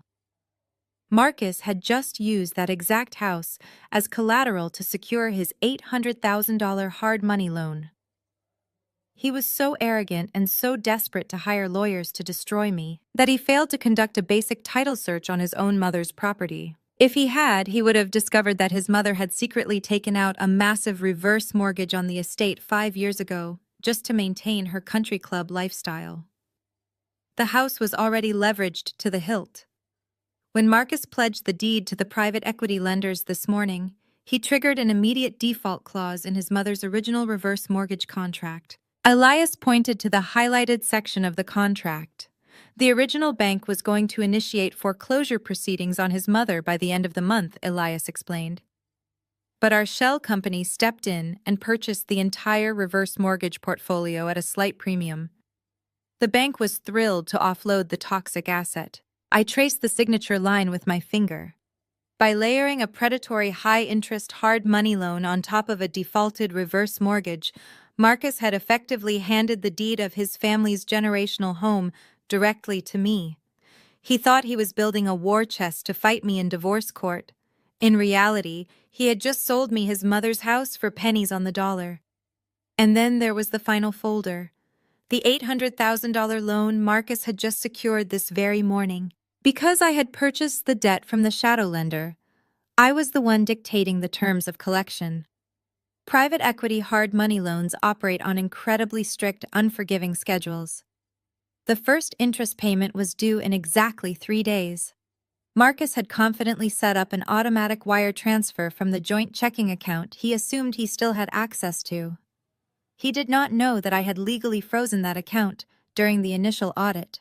When that automatic transfer bounces on Monday morning, I said, looking up at Elias, it triggers the immediate default protocol on the entire $800,000 principal. Exactly, Elias confirmed. In traditional banking, he would get a grace period, maybe a phone call from a friendly loan officer. But in the unregulated private equity sector, a bounced first payment is considered a breach of contract and an indicator of massive fraud. The entire balance becomes due immediately, and the lender has the right to seize all listed collateral without a standard court-ordered eviction process. I closed the final folder and stacked them neatly in the center of my desk. The silence in the office was heavy with impending destruction. Marcus, Jamal, and Becky were out there right now celebrating. They were toasting to their impending victory, completely oblivious to the fact that they were dancing on a trapdoor and my hand was resting firmly on the lever. They thought they could steal my wealth, humiliate me in my own home, and use the court of public opinion to break my spirit. They relied on the tired stereotype that a black woman would become loud, emotional, and reactive under pressure. They counted on me losing my composure so they could point their fingers and play the victims. Instead, I had remained perfectly still, calculating their exact weight and cutting the ropes that held them up. I picked up the stack of legal creditor certificates, feeling the thick textured paper between my fingertips. A deep, resonant sense of justice settled over me. Now I whispered, staring at the documents. Every single brick of your houses belongs to me. Every dress in your store belongs to me. The very ground your mother sleeps on belongs to me. I handed the folders back to Elias. Keep these in the primary vault. Do not initiate any collection notices or foreclosure warnings yet. I want them to remain completely in the dark for a few more days. Let them spend that loan money on lawyers and public relations firms. Let them dig the hole so deep that the sunlight completely disappears. Elias nodded, taking the documents. When do we execute the default? Next week, I replied, standing up from my desk. Becky is hosting a massive relaunch party for her boutique to capitalize on her new viral internet fame. Marcus is planning to use that exact event to announce his candidacy for president of the local business association. They have invited the press, the city council, and every elite socialite in Atlanta. They want a public spectacle. I am going to give them one they will never, ever forget. I walked out of my office and took my private elevator down to the executive parking garage. My driver was waiting by the town car, ready to take me back to my suite at the Waldorf Astoria. The city of Atlanta blurred past the tinted windows, but my mind was entirely focused on the upcoming event. When I arrived at the hotel, I bypassed the living area and walked straight into the massive walk-in closet of the master suite. I had instructed my personal stylist to bring a selection of garments for the upcoming week, but I already knew exactly what I was going to wear. I reached past the muted business suits and the conservative evening gowns. My hand settled on a custom-tailored floor-length silk gown. The color was a brilliant, unapologetic blood red. It was a dress designed not to blend in, but to command absolute attention. It was the color of power, the color of warning, and the color of a woman who is about to burn an entire dynasty to the ground. I pulled the dress from the rack and held it up against myself in the full-length mirror. The reflection staring back at me was not a victim. It was not a woman mourning the end of a marriage or the betrayal of a blended family. It was a predator dressed and ready for the slaughter. I smiled at my reflection, the anticipation humming through my veins like an electric current. Marcus and Becky wanted the world to watch them destroy me. I was going to make sure they had the best seats in the house for their own execution. The heavy door of my chartered Rolls-Royce swung open. The cool evening air of Atlanta hit my face, carrying the scent of expensive perfume and desperate ambition. I stepped out onto the pristine red carpet. My custom silk gown cascaded around me in a brilliant, unapologetic shade of crimson. I was a walking inferno stepping into a room full of dry kindling. Camera flashes erupted instantly. The local press had gathered in droves, hungry for a glimpse of the supposedly bitter, soon-to-be-divorced billionaire they had been reading about all week on social media. I did not hide my face. I held my head high, offering the photographers a sharp, perfectly composed smile. Let them take their pictures. By tomorrow morning, these photos would not accompany a story about my downfall. They would be the cover image of my absolute triumph. The grand ballroom of the boutique hotel was dripping in ridiculous excess. Marcus had spared no expense using the very loan money I now legally owned to fund this grand masquerade. Giant floral arrangements choked the dining tables. Waiters circulated with silver trays of imported caviar and vintage champagne. In the center of the room, Becky had set up an elaborate display of her new fashion line, a collection of overpriced, uninspired garments that looked exactly like the woman who designed them, dull, derivative, and completely lacking substance. And there, standing by the main stage under a massive spotlight, was Marcus. He was wearing a custom-tailored tuxedo, holding a glass of scotch, shaking hands with city council members and local business tycoons. He was playing the benevolent patriarch, the rising political star soaking in the admiration of people who had absolutely no idea his entire life was built on a foundation of stolen money and lies. He was so completely intoxicated by his own fake image that he did not even realize he was a dead man walking. I glided across the marble floor. The crowd parted around me like the Red Sea. Whispers rippled through the room as conversations abruptly stopped. People pointed their eyes wide with shock that I had actually shown up to the lion's den. I was supposed to be hiding in shame. I was supposed to be terrified of the public backlash Becky had orchestrated. Instead, I was commanding the room without saying a single word. Marcus saw me first. His confident smile vanished instantly, replaced by a flash of genuine panic before his massive ego overrode his common sense. He whispered something to Becky, and the two of them marched toward me, intentionally drawing the attention of the surrounding journalists and socialites. They wanted a public execution. They wanted to humiliate the aggressive black woman in front of the Atlanta elite to secure his political campaign and her victim status. I was more than happy to oblige. "Oh, look everyone," Marcus announced, his voice booming across the room, to ensure the reporters caught every single word. "The woman who is about to lose half her fortune because of her own cruelty actually dares to show her face here tonight." He stopped a few feet away from me, crossing his arms, a smug, victorious sneer plastered on his face. "I guess you came to beg for a settlement before the judge strips you of everything." Becky stepped up beside him, clutching her husband Jamal by the arm. She put on that familiar, patronizing expression, her voice dripping with fake pity and performative distress. "Nia, this is a private event for family and actual supporters. You have done enough damage to us.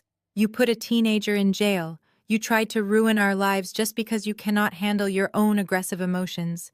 You really need to leave before you embarrass yourself any further in front of these important people." I did not flinch.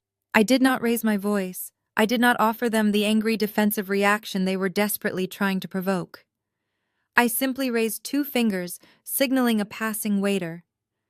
The young man hurried over, trembling slightly, and offered his silver tray. I picked up a crystal flute of champagne. I took a slow, deliberate sip, letting the crisp bubbles wash over my tongue. I looked at Marcus, then at Becky, my eyes locking onto theirs with the cold, dead certainty of an apex predator looking at its next meal. "I am not here to embarrass myself," I said, my voice smooth, melodic, and perfectly projected so the nearby journalists could hear every syllable. "I am simply here to inspect my investment. It is customary for the owner to check on the property before liquidating it." Marcus let out a loud, mocking laugh, looking around at his wealthy guests for validation. "Your investment? You are completely delusional, Nia. You own nothing here. My campaign is fully funded. Becky's store is fully secured. You have zero power over us anymore. You are just a bitter ex-wife who cannot stand the fact that we survived without your money." Becky nodded vigorously, emboldened by her brother-in-law's arrogance. "Exactly. We built this all on our own. You cannot control us anymore." I took another sip of my champagne, letting my gaze drift past Marcus's shoulder toward the massive glass doors at the entrance of the ballroom. I did not need to argue with him. I did not need to explain the intricate web of commercial debt acquisition I had just executed. The universe was about to deliver my rebuttal in the most spectacular fashion imaginable. Right on cue, the heavy glass doors swung open. But it was not another wealthy donor, a fashion critic, or a late-arriving socialite stepping onto the red carpet. It was the harsh, unmistakable glare of blue and red strobe lights reflecting off the polished marble floors. 2 massive vehicles from the Fulton County Sheriff's Office had just parked directly on the red carpet, blocking the valet lane completely. 4 uniformed deputies, their badges gleaming under the chandelier lights, stepped out of the vehicles. They were accompanied by 2 men in sharp gray suits carrying thick leather briefcases. My attorneys. They marched straight into the venue with absolute, undeniable authority. The live band abruptly stopped playing. The chatter died instantly. The entire ballroom fell into a stunned, breathless silence. I lowered my champagne glass and smiled at Marcus, watching the color completely drain from his face as the deputies approached the stage. The heavy boots of the Fulton County deputies echoed across the polished marble floor, their radios crackling in the dead silence of the ballroom. The elite crowd of Atlanta parted instantly, a wave of diamonds, custom tuxedos, and stunned faces shrinking back from the center aisle. Camera flashes went off in rapid succession, capturing the exact moment the carefully constructed facade of Marcus Dubois began to crack. He stood frozen under the harsh spotlight, his glass of scotch hovering halfway to his mouth. The confident political candidate from 10 seconds ago was completely gone, replaced by a terrified man watching his reckoning march straight toward him. Marcus finally snapped out of his paralysis. He slammed his glass down on a passing waiter's tray and lunged forward to intercept the deputies before they could reach the main stage. He threw up his hands, plastering on his most polished, authoritative public relations smile, desperately trying to project control in front of the city council members and wealthy donors he had spent the entire evening courting. "What are you doing?" Marcus demanded, his voice cracking slightly despite his best efforts. "This is a private, exclusive event. You cannot just barge in here. We have city officials present. You need to leave right now before I make a phone call and have your badges taken." My lead litigation attorney did not even break his stride. He stepped smoothly around the deputies, closing the distance between himself and Marcus in a single second. He did not offer a polite greeting. He simply took a thick, heavy stack of court-stamped documents and shoved them forcefully flat against Marcus's chest. The impact forced Marcus to instinctively grab the papers against his tuxedo jacket to stop them from hitting the floor. "Fulton County Sheriff's Office." The lead deputy announced, his voice booming over the quiet whispers of the crowd. "We are executing an immediate commercial seizure, an asset freeze, and a lockout order for this business entity and all associated properties." Marcus stared down at the documents in his hands. His eyes darted frantically across the bold black text on the first page. "Notice of default, immediate asset seizure, transfer of deed." I watched his breathing hitch. I watched the realization hit him like a physical blow to the stomach.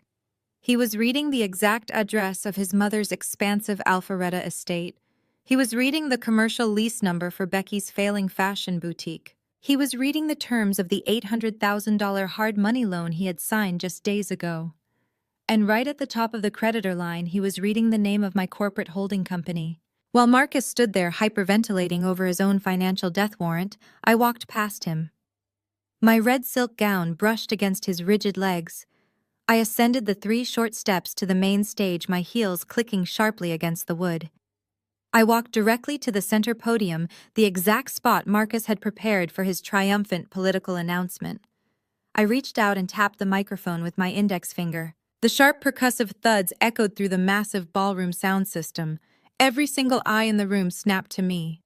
The journalists pushed their way to the front, their cameras recording every second of the unfolding disaster. I looked out over the sea of shocked faces, taking a slow, calming breath. The power in the room had completely shifted, consolidating entirely into the palm of my hand. "I sincerely apologize for interrupting this beautiful evening," I said, my voice rich, smooth, and echoing with absolute, undeniable authority. "I know many of you came here tonight to support a new business venture and a promising political campaign. It is truly a shame to ruin such a festive mood, especially since this entire party, the champagne you are drinking, the caviar you are eating, and the venue you are standing in, was funded by stolen money." A collective gasp ripped through the ballroom. The wealthy socialites turned to look at each other in sheer horror. The city council members, who had just been shaking Marcus's hand, immediately took several large steps backward, physically distancing themselves from a man who had just been publicly accused of fraud. From the side of the stage, a shrill, hysterical scream shattered the tension. Becky pushed her way through a rack of her overpriced, mediocre dresses. Her face was contorted in a mask of pure, unadulterated rage. Her carefully cultivated image of the progressive, cultured victim completely evaporated. "Call the police!" Becky shrieked, pointing a shaking finger directly at my face. "Arrest her! Arrest her right now for slander. She is making this all up. She is a bitter, jealous woman who is obsessed with destroying my family because her husband left her. Do not listen to a word she says. She is crazy.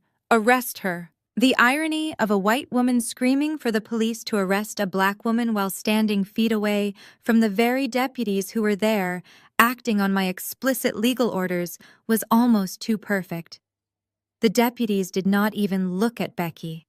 They were already moving toward the cash registers and the inventory racks, pulling out yellow police tape to begin sealing the merchandise. I did not raise my voice to match Becky's hysterical screaming. I did not need to defend myself against her desperate accusations. I simply turned my head slightly, looking toward the audio-visual booth elevated at the back of the ballroom. The technician I had paid triple his daily rate gave me a swift nod. I raised my hand and snapped my fingers once. The bright chandeliers in the ballroom immediately dimmed.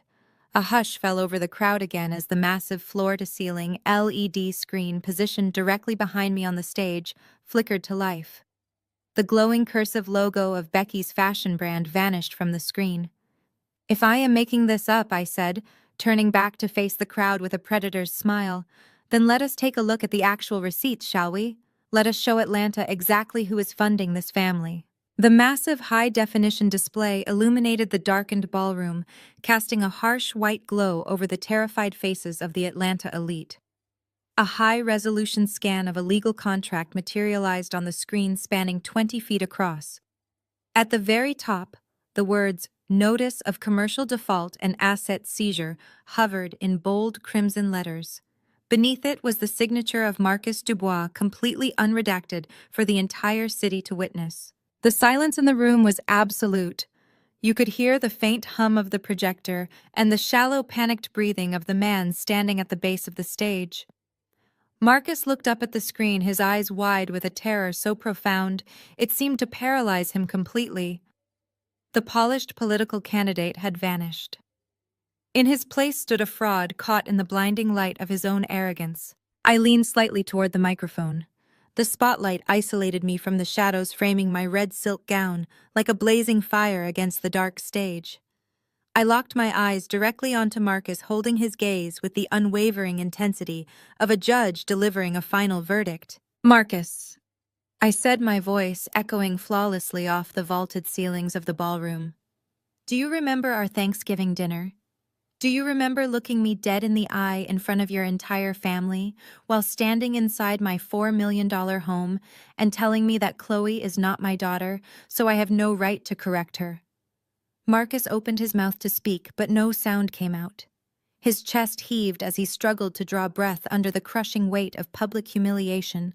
"You were right," I continued, the words slicing through the silence like a scalpel. "I am not her mother. I am the creditor of all of you." A collective gasp ripped through the audience. Several city council members immediately turned their backs to Marcus, physically distancing themselves from the radioactive fallout of his destroyed reputation. Journalists aggressively snapped photos capturing the exact second the patriarch of the Dubois family was reduced to nothing. I slowly turned my head, shifting my lethal focus away from Marcus. I looked down into the shadows near the merchandise racks, finding the trembling figure of my sister-in-law. Becky was clutching her husband's arm, her face drained of all color, her eyes darting frantically around the room as if searching for an escape route that did not exist. "And Becky," I said, lowering my tone to a deadly conversational pitch, "do you remember sitting on my custom velvet sofa just a few days ago, clutching a $40,000 handbag that I personally paid for and lecturing me about my culture? Do you remember looking down your nose at me and declaring that we Black women are simply too sensitive and aggressive with our money?" Becky shook her head rapidly, tears of pure panic spilling over her eyelashes. She opened her mouth to deny it, to play the victim one last time, but the sheer magnitude of the crowd staring at her in disgust silenced her completely. The elite socialites she had spent years trying to impress were now looking at her like she was a parasite exposed under a microscope. "Well, since I am so terribly sensitive with my finances, I decided to withdraw all of that sensitivity tonight," I announced. I raised my hand and snapped my fingers a second time. The image on the massive screen shifted instantly. The default notice was replaced by a side-by-side display of two highly classified financial documents. On the left was the commercial lease and operating agreement for Southern Elegance, the very boutique we were currently standing in. On the right was the private equity hard money loan Marcus had desperately signed that exact same morning. I want to explain to our distinguished guests exactly how the ultra-wealthy operate. I addressed the crowd, projecting my voice with absolute clarity. My firm specializes in distressed asset acquisition. When Marcus realized I had frozen the bank accounts he was using to fund his fake lifestyle, he ran to a shadow banking lender to secure an $800,000 war chest. He thought he was being clever. He had absolutely no idea that the private equity firm he begged for cash is a direct subsidiary of my own wealth management empire. The murmurs in the crowd grew louder, a mixture of awe and sheer terror at the level of strategic dismantling they were witnessing. Every single signature Marcus provided today transferred the total legal rights of this family directly to my desk. I explained, tracing a manicured finger in the air toward the screen. You did not secure a loan, Marcus. You legally handed me the deed to your mother's house, the commercial rights to your sister-in-law's failing business, and the leverage to completely liquidate your brother's fraudulent tech startup. Jamal, who had been standing rigidly next to his crying wife, suddenly surged forward. His ego could not handle the public exposure of his own failures. He tried to storm the stage, pointing an angry finger at me. "You cannot do this!" Jamal shouted, his voice cracking with desperation. "That startup is mine. You have no right to touch my company." Before Jamal could even place a foot on the first step of the stage, a massive Fulton County Sheriff's deputy stepped directly into his path. The deputy placed a heavy, unyielding hand flat against Jamal's chest, stopping him instantly. The physical barrier served as a brutal reminder that they were no longer dealing with a compliant family member, they were dealing with the full force of the law. "Your startup has generated zero revenue in 3 years, Jamal," I stated, looking down at him with pure disdain. "It was entirely funded by money Marcus siphoned from my accounts under the guise of bad investments. You are not an entrepreneur, you are a dependent, and your funding has officially been cut off." I turned my attention back to the massive screen behind me, signaling the audio-visual technician one final time. The screen transitioned to the ultimate checkmate. A comprehensive, undeniable web of ownership materialized before the entire city of Atlanta. The graphic was incredibly detailed, mapping out every single asset the Dubois family claimed to own. The commercial lease for the boutique, the reverse mortgage on their mother's sprawling Alpharetta estate, the fraudulent startup capital, the student loans, the auto financing. Every single box on the screen was connected by thick red lines, and every single red line pointed upward, converging at the very top of the screen into one solitary, undeniable entity. Nia and Company Wealth Management. The visual representation of their total financial surrender was breathtaking. The certificates of debt ownership flashed across the display, each one bearing my corporate seal. They had spent years trying to make me feel small, trying to put me in my place, trying to convince me that I was lucky to be associated with their family. They had built an entire reality based on the delusion that my money was their birthright. Now the cold hard mathematics of their reality was broadcast on a 20-foot screen for the media to document forever. I looked at the legal creditor certificates glowing brilliantly against the dark backdrop. The sheer magnitude of my victory settled deep into my bones. I had not just defeated them, I had completely legally and methodically consumed them. I owned their past, their present, and their immediate future. I stepped back from the podium, letting the silence stretch out, allowing the absolute devastation of the moment to crush whatever remaining pride Marcus had left in his body. He was staring up at the screen, his mouth slightly open, his breathing shallow and erratic. The realization that every single brick of their houses, every rack of clothing in the store, and every dollar to their name now belonged entirely to me finally broke him. I smiled, letting the red silk of my gown catch the spotlight. The trap had not just snapped shut, it had crushed them to dust. I looked down at the two of them from the elevated stage. From this high vantage point, Marcus and Becky appeared incredibly small. The grand, towering shadows they had tried to cast over my life for the past 2 years shrank into absolute nothingness. They were completely stripped of their unearned confidence, reduced to pathetic, trembling figures under the blinding, unforgiving glare of the projector. The massive web of debt ownership glowing on the screen behind me was the ultimate testament to their stupidity. They had brought a knife to a war fought with nuclear financial weapons. I leaned back into the microphone. My voice was no longer a booming echo designed to capture the room. It was a calm, lethal promise designed to cut straight to the bone. "This commercial space," I announced, gesturing gracefully to the racks of overpriced clothing surrounding the horrified guests, "is officially insolvent. The eviction order has already been processed by the courts. The deputies standing at the doors are not here for a photo opportunity. They are here to execute a physical lockout. As of this exact minute, Southern Elegance is bankrupt and permanently sealed." Becky let out a strangled, breathless gasp. Her knees simply gave out beneath her. She collapsed hard onto the polished marble floor. Her expensive silk dress pooled around her as she scrambled forward, grabbing the edge of the wooden stage with shaking hands.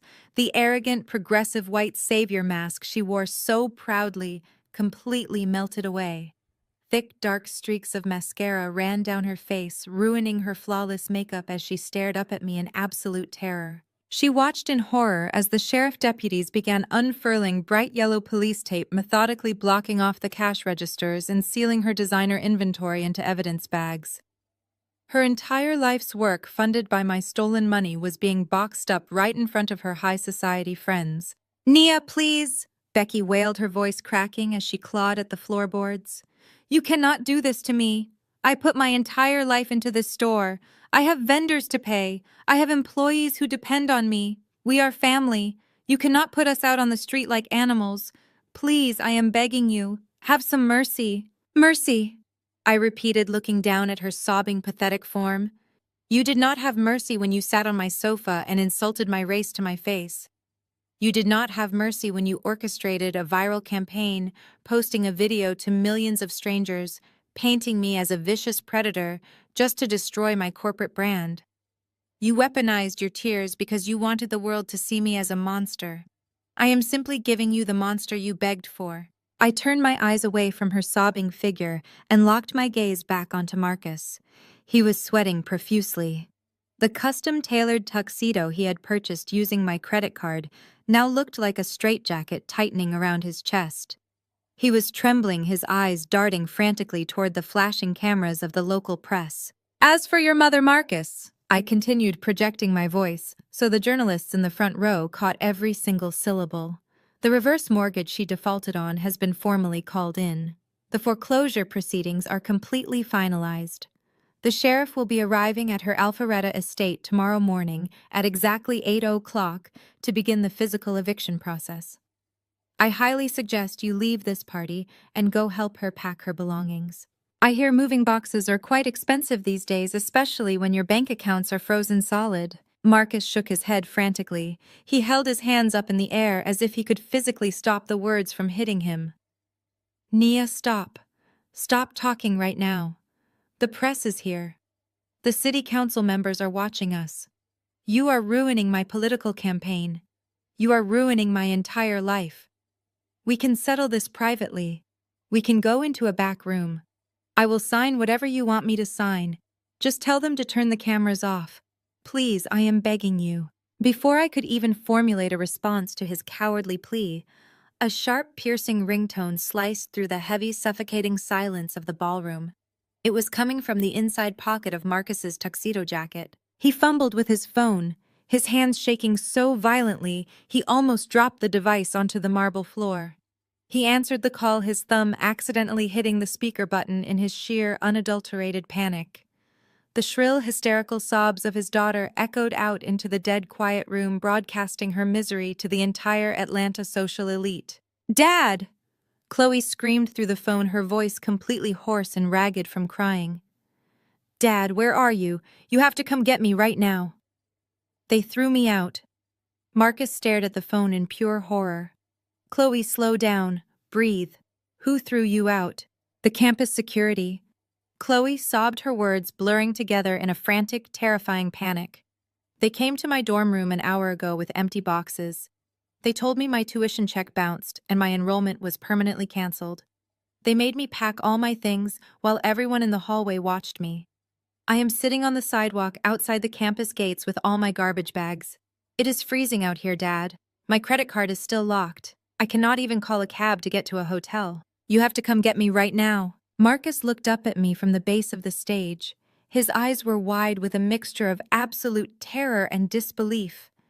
You actually did it, he whispered, his voice cracking. You threw my 19-year-old daughter onto the street. I stepped away from the podium. I walked right to the very edge of the stage, looking down into his desperate, terrified eyes. The spotlight followed me, casting my red dress in a brilliant, fiery glow. I told you I canceled her tuition on Thanksgiving night, Marcus, I said, my voice dropping to a harsh, icy whisper that carried perfectly through the silent room. You just chose not to believe me. You thought I was making an empty threat because you are a man who operates entirely on empty threats. You thought you could use my money to bail her out of jail and fight me in divorce court, but your money was an illusion.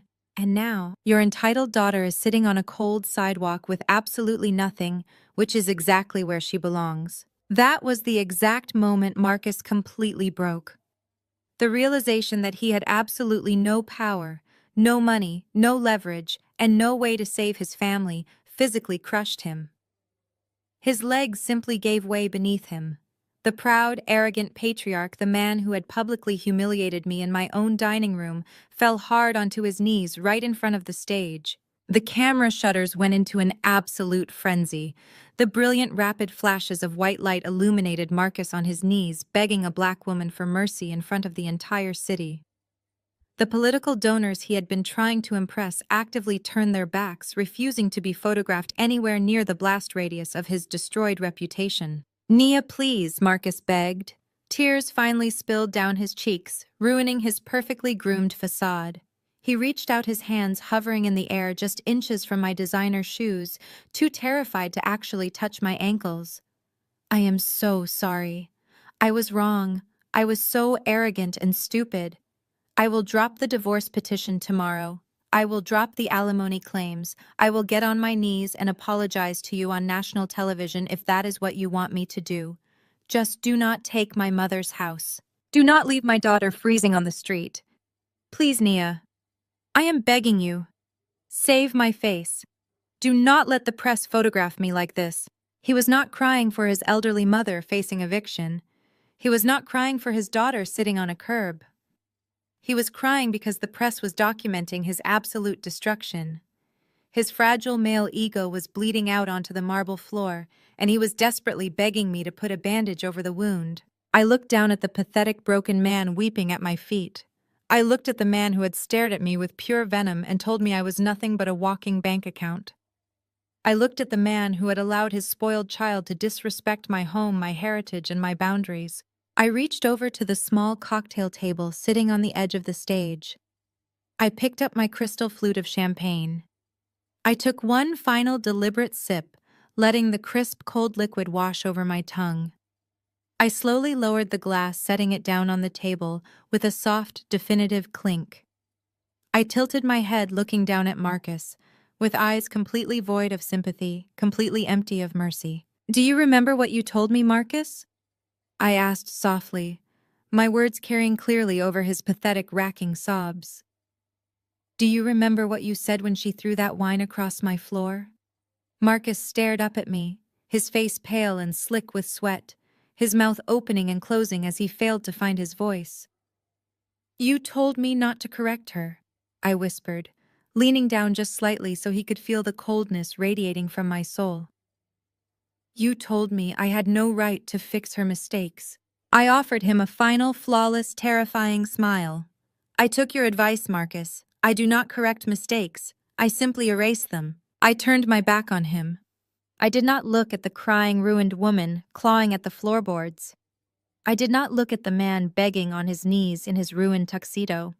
I did not look at the stunned faces of the journalists or the terrified politicians who now knew exactly what happens when you cross Nia Dubois. I simply gathered the luxurious red silk of my gown, stepped gracefully off the side of the stage, and walked straight out of the ballroom, leaving them to burn in the ashes of the empire I had just completely incinerated. The lead detective did not hand the digital tablet back to me. He kept his eyes locked on the glowing screen. He pressed his thick finger against the glass to resume the high-definition playback. The silent security footage continued to roll forward without a single glitch. The camera captured the exact moments immediately following the blatant federal forgery.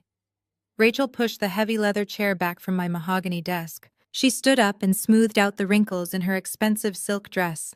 She did not leave my private sanctuary right away. She began to wander slowly around the locked room. She inspected the wooden bookshelves and the locked filing cabinets. Her greedy eyes constantly searched for more hidden treasures to steal. She eventually circled back to the corner of my desk. A small, faded black velvet box rested quietly next to a brass lamp. I had left that specific box out in the open on purpose. The hidden camera zoomed in slightly as Rachel reached out and grabbed the delicate container. She snapped the lid open without any hesitation. The bright lens captured the brilliant sparkle of 2 platinum bands resting inside. They were Martha and her original wedding rings. I had kept those rings perfectly polished and safely hidden away for 13 long years. Rachel stared down at the priceless, incredibly sentimental family heirlooms. A cold, wicked smile crept across her face. She did not admire the beautiful craftsmanship or consider the deep emotional significance of the jewelry. She simply calculated their raw monetary value in her head. She reached her fingers into the soft velvet lining. She pulled both platinum rings out of the box.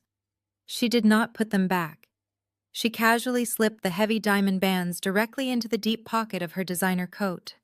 She snapped the empty velvet box shut and tossed it carelessly back onto my desk. The lead detective watched her commit this deeply personal, incredibly intimate theft in crystal clear resolution. He let out a slow, heavy sigh of pure disgust. He had seen countless financial crimes throughout his long career. He rarely witnessed such a profound, callous violation of a grieving family. He paused the video again. Lucas stood just a few feet away from the towering police detective. He had slowly stepped forward while the high-definition video played out. He positioned himself perfectly to see the glowing digital screen over the broad shoulder of the law enforcement officer. He watched his wife commit the initial act of federal forgery with a blank, terrified expression. He realized she had completely destroyed their financial future through her blind ambition. However, the sight of the real estate crime did not completely break him. He still clung desperately to the pathetic hope that she had acted out of a twisted sense of marital preservation. That incredibly foolish illusion shattered into a million irreparable pieces the exact moment she opened the black velvet box. Lucas recognized his late mother and her platinum wedding rings instantly. He had held those exact rings in his own hands on the terrible day of the funeral 13 years ago. He knew how deeply I cherished those specific pieces of jewelry. He watched the clear footage of his wife stealing the most sacred, sentimental objects in our entire family history. He saw the cold, calculating greed flashing in her eyes as she shoved the diamonds into her pocket. The air completely vanished from his lungs. His knees buckled slightly under the crushing weight of the absolute betrayal.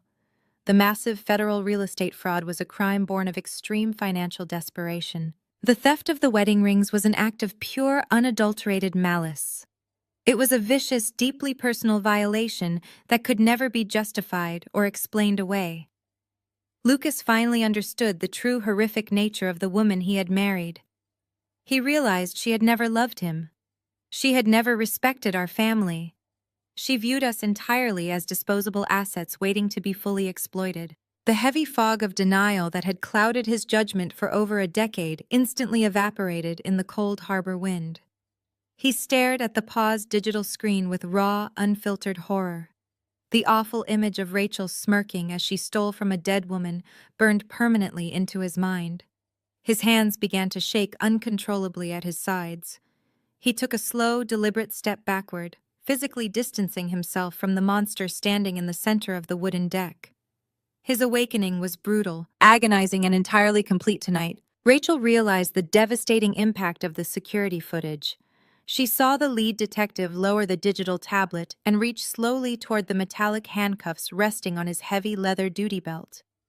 A sudden violent surge of absolute panic completely overtook her.